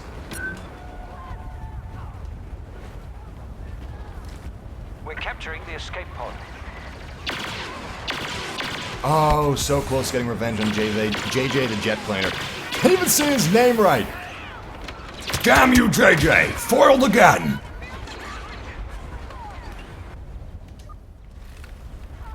Excellent. Pod has... Oh, crap. Okay, I was going to say pod has been claimed, but it's now fallen into enemy hands. Where are these guys coming from? The unique thing about... Oh, crap. Oh, crap. The unique thing about drop pods is that the enemy is not going to be coming from any particular place. They're literally going to be all around you. So sometimes they'll be behind you, sometimes they'll be in front of you. And this is all, you know, taking into account that you're facing the same direction. Watch out for enemy units. The escape Oh, pod boy. will soon be under Imperial. Oh, boy. I'm actually really nervous about drop pods. I have not been good with drop pods since the launch of the game. You'll notice that when I list CQC modes, I don't list drop pods as my best. But it's one of those things where you just have to play it more often. When I started playing Hero Hunt a little more, I stopped hating Hero Hunt and I learned to love it. Tried to do a little, stopped learning to... Or, damn it, stopped worrying and learned to love the bomb. That's what I was trying to reference. As you can tell, didn't really work out. Alright, we got some enemies in front of us, we got some enemies behind us. I'm gonna try to get the enemies in front of us. Yeah, let's use a pistol. I feel like the pistol is gonna be a little better suited for our current expedition than the EE-3 or even the A280C, which you can use burst fire if that's gonna help you out. We have picked up another escape pod signal. Good stuff, good stuff. Okay, so far so good. We need to grab... Oh, crap. We need to grab this escape pod. I was going to try to grab that pickup, but we were a little too late for it. Enemy spotted. Scan pulse is a must. I really should have bought more charges for it, but I neglected to do so. This DH-17, I'm actually starting to like it. I'm starting to like it. I'm excited about it being 9Nub's primary pistol. This will be the first... Yeah, this will be the first person that actually has a primary pistol aside from Han Solo. Actually, both heroes have primary pistols. Or primaries as their pistol. Or pistols as their primary. Damn, man. This thing is savage. This thing is way better. Okay, so... I used to use the DL-44 for everything. I was pretty good with it long range before it was, before it was nerfed. But it looks like the DH-17 is perfect for CQC. You really need to change your weapons depending on what environment you're fighting. If you're fighting with long range, obviously use long range weapons. But if you're fighting CQC, learn to use CQC weapons. Learn to use the dark side of the Force. Seriously, if you're not good with DH-17, make yourself be good. Because it is savage, and it's really good for CQC. Like, wow, man. I couldn't think of using any other weapon aside from this right now in drop zones. Not even the DL-44. I love the DL-44, don't get me wrong, but I want to be able to fire as fast as I can pull the trigger. I would rather have a nerf and damage to the DL-44 and not be a two-shot at close range if I could have it fire just a little faster, but we already had the DH-17 for that. The only reason I want the DL-44 to be that is because it's Han Solo's gun, and I really like Han Solo. And of course the DL-44 looks badass. And it looks like we're going to lose this match. If we're not able to grab this pod, I'm going to defend the hell out of this guy. Beautiful, beautiful. Pod has been grabbed. We have 40 seconds left to capture this pod, so we're definitely going to lose. But at least we could lose in style. That's really the point that we should be taking away here. We also did not join this match from the beginning. We actually joined it pretty late. We joined about halfway through. So I'm very curious to see our overall performance. Damn. Really thought they were going to show themselves. Nice, nice, nice. We got that escape pod. We have a new pod incoming. So we need to get this escape pod. If we do, we could actually win this thing. Alright, there's the pod. We got a teammate going in now, and that is defeat for the Empire. Damn, wow, a lot happened in this match before we were able to join up. Damn, man. The first 4 pods were heavily, like, fought for. For first place to have 50 kills? When we joined up, we were on the 5th pod, I believe, and we survived for like 2 pods, something like that. I've heard about heroes versus villains matches actually lasting really long periods of time, if the circumstances are correct. Because you'd think that it would only be able to last 9 matches, but if you get draws, you can make it last way longer. In fact, there was a forum post about, let's do one more. Let's do one more game that's going to be Droid Run. I'm going to make a Droid Run.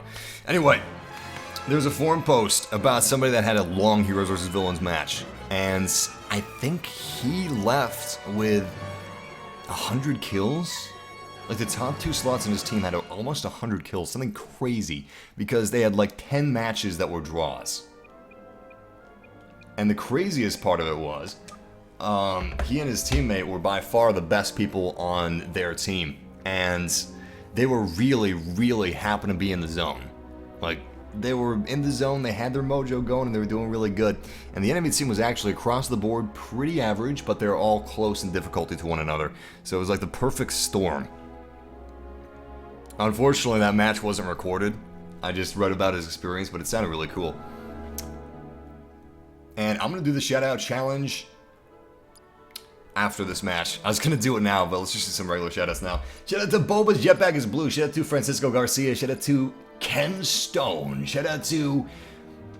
who else we got here? Thomas Sheriff. Martha Castillo. Kevin W. Shout-out to Dubra Boys. It's not $25 for the DLC, it's $15 per DLC. So if you buy the season pass at $50, you'll be having a savings of $10. If you want all the DLCs, that is. I mean, if you were to purchase every single DLC and not cherry pick them, then yes, it would be $10 more expensive to buy them separately than it would be to buy the season pass. Shout out to Buddy Duel. Shout out to Kyle Fuller. Shout out to Gloomy Darkader. Shout out to Tanya Bojangle. Yarbox 3, X Spartacus, PLMV, shout out to Leanne Bolton, shout out to Jaden Locks, shout out to Justin Vargas, shout out to Majestic Milk, Azam, Saul Lopez, Ash I Am, shout out to Justin, shout out to this game that we were joining at the very beginning. Beautiful, man. Let's buy some more scam pulses. I would kick myself if I forgot to do this ahead of time. Nice, get those charges. Damn it! Ah! Oh my god! Sorry about that, guys, but wow! It tricked me! Please tell me I bought the charges. Oh my god, I didn't buy the charges. Oh, that sucks. That sucks so bad. You know what just happened? The game told me to press X to buy the charges, and I pressed the button. I pressed X, and as soon as I pressed X, the very second I pressed X, hell, the very millisecond I pressed X, another pop-up popped up. And that pop-up was, do you want to join the game? So, we joined the game instead of buying the charges. The droid is Oh my goodness. I was actually trolled by a video game. Literally, I was trolled by a video game. It's never happened to me before. I didn't even know that was possible. I thought for sure that it wouldn't ask me if I wanted to join the game right now if I was trying to buy some charges. I finally have a suggestion for DICE that I don't think has actually been addressed. DICE, if you would please not let that happen again, I would be so happy. So very happy. Let's keep an eye out for Imperial scum. It's very interchangeable. Imperial scum, Rebel scum, it's all scum. Let's keep an eye out for Imperial scum. See if we can devastate them.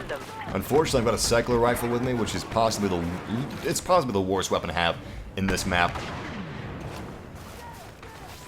Such a bad choice, but it's the only charge card that I have that actually has charges, so it's really our best choice. Just took a droid. Get it back. Are you kidding me? Yo. Oh man, yo, screw that so hard. Alright, so I forgot to go into first person.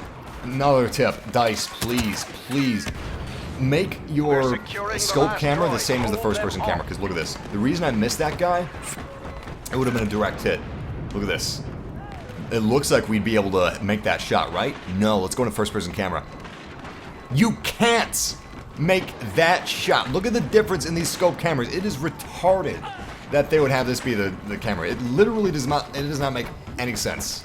No sense whatsoever. Usually I don't rage at things, but there's no reason for that. That doesn't make any sense. It defies logic. It defies all reasoning. I've noticed that that's really the only thing that angers me. Things that defy logic and defy reasoning. Nothing should ever defy logic. It just goes against the very definition. Why defy logic? Logic is such a wonderful thing. It is amazing. I love logic. Shoutout challenges at the very end of the stream, guys. So it'll be right after this match. Well, here I go again with a cycler rifle, and I switched to first person, like a good little shooter. Hopefully we can find... Oh yeah, check this out, yo. What? What? Oh, now we're hitting him. Okay, that's weird. That's weird. A cycler rifle should not be stopped by shields. We're just gonna stop using the cycler rifle because it's triggering me. I'm getting triggered! Massive's getting triggered, watch out!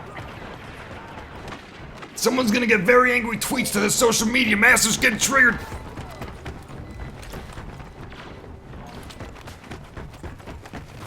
Logic is dumb, Massive. You know what? Sometimes logic is dumb, but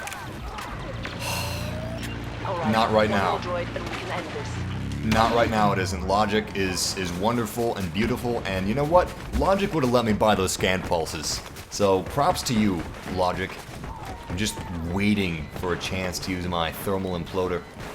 If I had a scan pulse, I'd have the perfect opportunities, but I don't, so I gotta find them. You know what? Why not? We just got one kill and we would have gotten that kill anyway, but it was still fun. Alright, I'm gonna use my charge card of explosive shock because I have a feeling we're gonna find some enemies over here. On our way to objective B. Oh crap, yep, there he is. Unfortunately, he saw me first. I didn't see him because I thought he was a shadow.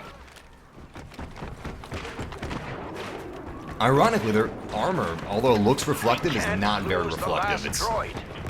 It's more of a matte shine, because it does shine, it does have a sheen. But you're not going to see a lot of lights in his armor, so it's very easy to mistake him for shadows. Which is pretty cool. Because ordinarily, the Empire would have no camouflage troops. Aside from Endor. I mean, aside from Hoth, because that's an ice planet, you know? White armor. Man, Bear Pig!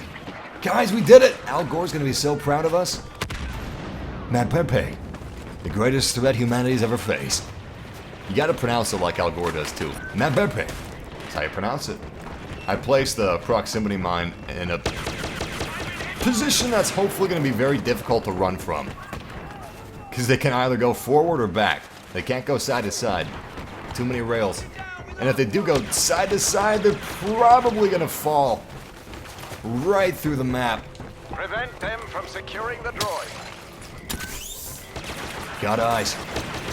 Yes! Vulcan has been taken out, and we are now claiming this droid. Excellent. And my teammate took the pickup. Damn, I was looking forward to that pickup. As far as pickups and charges are concerned, nothing is going according to plan.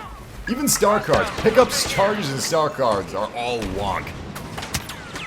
They are so whacked. Yes! I love it when you trick people. So much fun tricking people. Not fun when you're the one getting tricked, but if you can get, if you can keep yourself from getting tricked on, and if you can trick others, definitely worthwhile. Great job.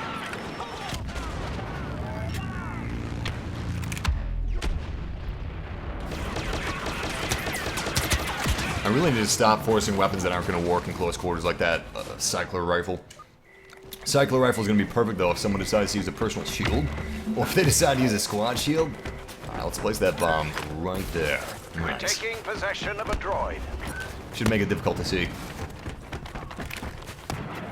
We got some enemies. Ah! Stormtroopers have us outnumbered in here. If you're giving me red crosshairs... crap. If you're giving me red crosshairs, make my bullet hit the target, please. I don't understand that. Seriously. You know what? Maybe they didn't even address it. Maybe, DICE didn't realize how big of a problem that was. And... they're... okay, that was a miss. That was me. Maybe they're silently fixing it. That would be a pleasant surprise. That would be such a pleasant surprise. In fact, it's one of those surprises that you possibly wouldn't even notice. I would just be like, wow, my blaster is not hitting cover a whole lot. That's pretty cool. Don't know how that's happening. Don't know what's going on there.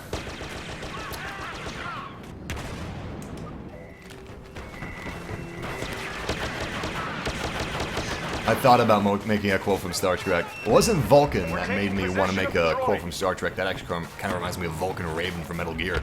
What made me want to make that quote was all that talk of logic. It made me think of Spock. Nice! And we killed another Vulcan. Don't let them take the last droid. You know, a Star Trek Mass Effect game would be pretty fun. Focusing on planetary exploration, good stuff like that. Alright, that's my teammate using the personal shield. I was getting excited. I was like, yeah, boy, I can finally... And ironically, I'm killed by someone with a personal shield using melee because I didn't even look at my scanners. Oh, the irony. Nice! Proximity mines, you're the real MVP. Found the last droid. Claiming it now. I love those things. They're like little Easter eggs. You don't know what you're gonna get. You don't know when you're gonna find it, but when you do, it's always a nice surprise. And that was certainly a nice surprise.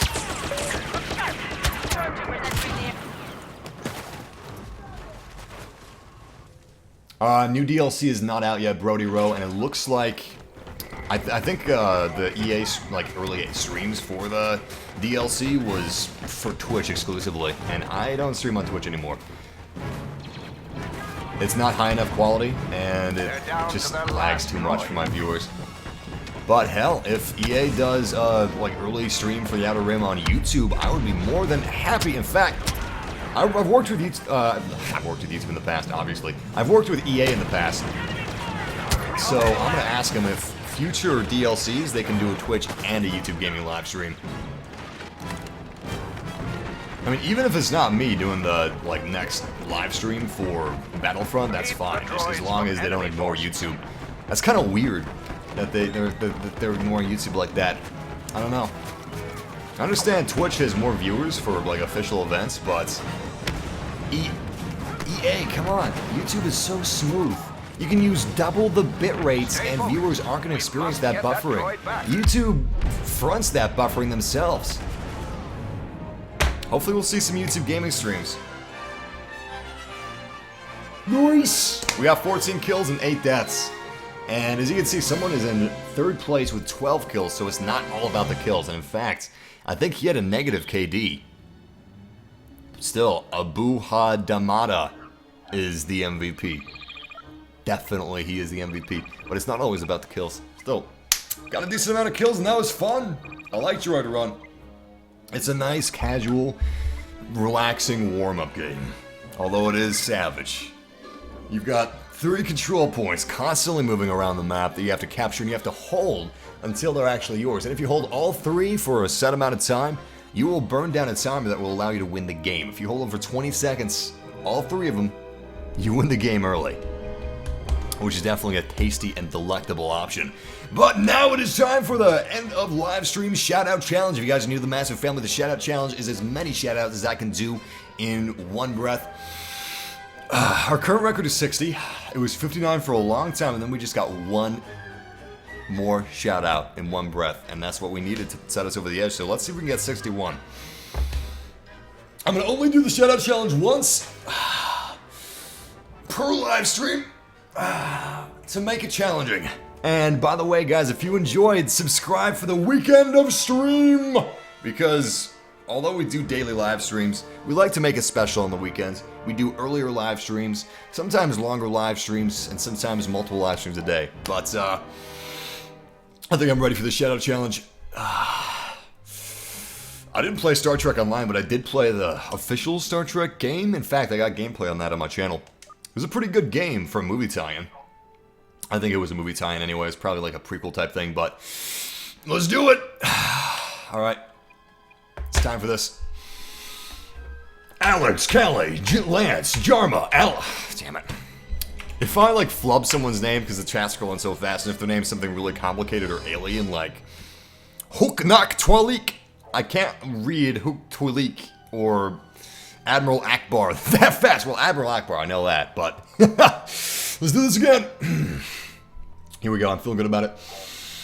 Dubra, Ashir, Big Daddy, Logan, Legit, Jaden, James, Unknown, John, Voltic, Richard, Sanio, Bojangle, Lydia, Tyner, Tony, Aiden, Max, Michael, Kevin, Philip, Isaac, Ninja, Alex, Yojon, Kenneth, Ken, Ethan, Scott, Clay, Caster, Anna, Classy Fruit, Jermaine, Liam, Jaden, Legit, Mindy, Deacon, Corey, Jeff, JJ, Tony, Cool Guy, Anthony, Brandon, Kenneth, hey, Corey.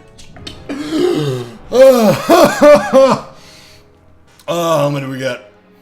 We got 1, 2, 3, 4, 5, 6, 7, 8, 9, 10, 11, 12, 13, 14, 15, 16, 17, 18, 19, 20, 21, 22, 23, 24, 25, 26, 27, 28, 29, 30, 31, 32, 33, 34, 35, 36, 37, 38, 39, 40, 41, 42, 43, 44, 45, 46, 47, 48, 49, 50, 51, 52, 53, 54, 55.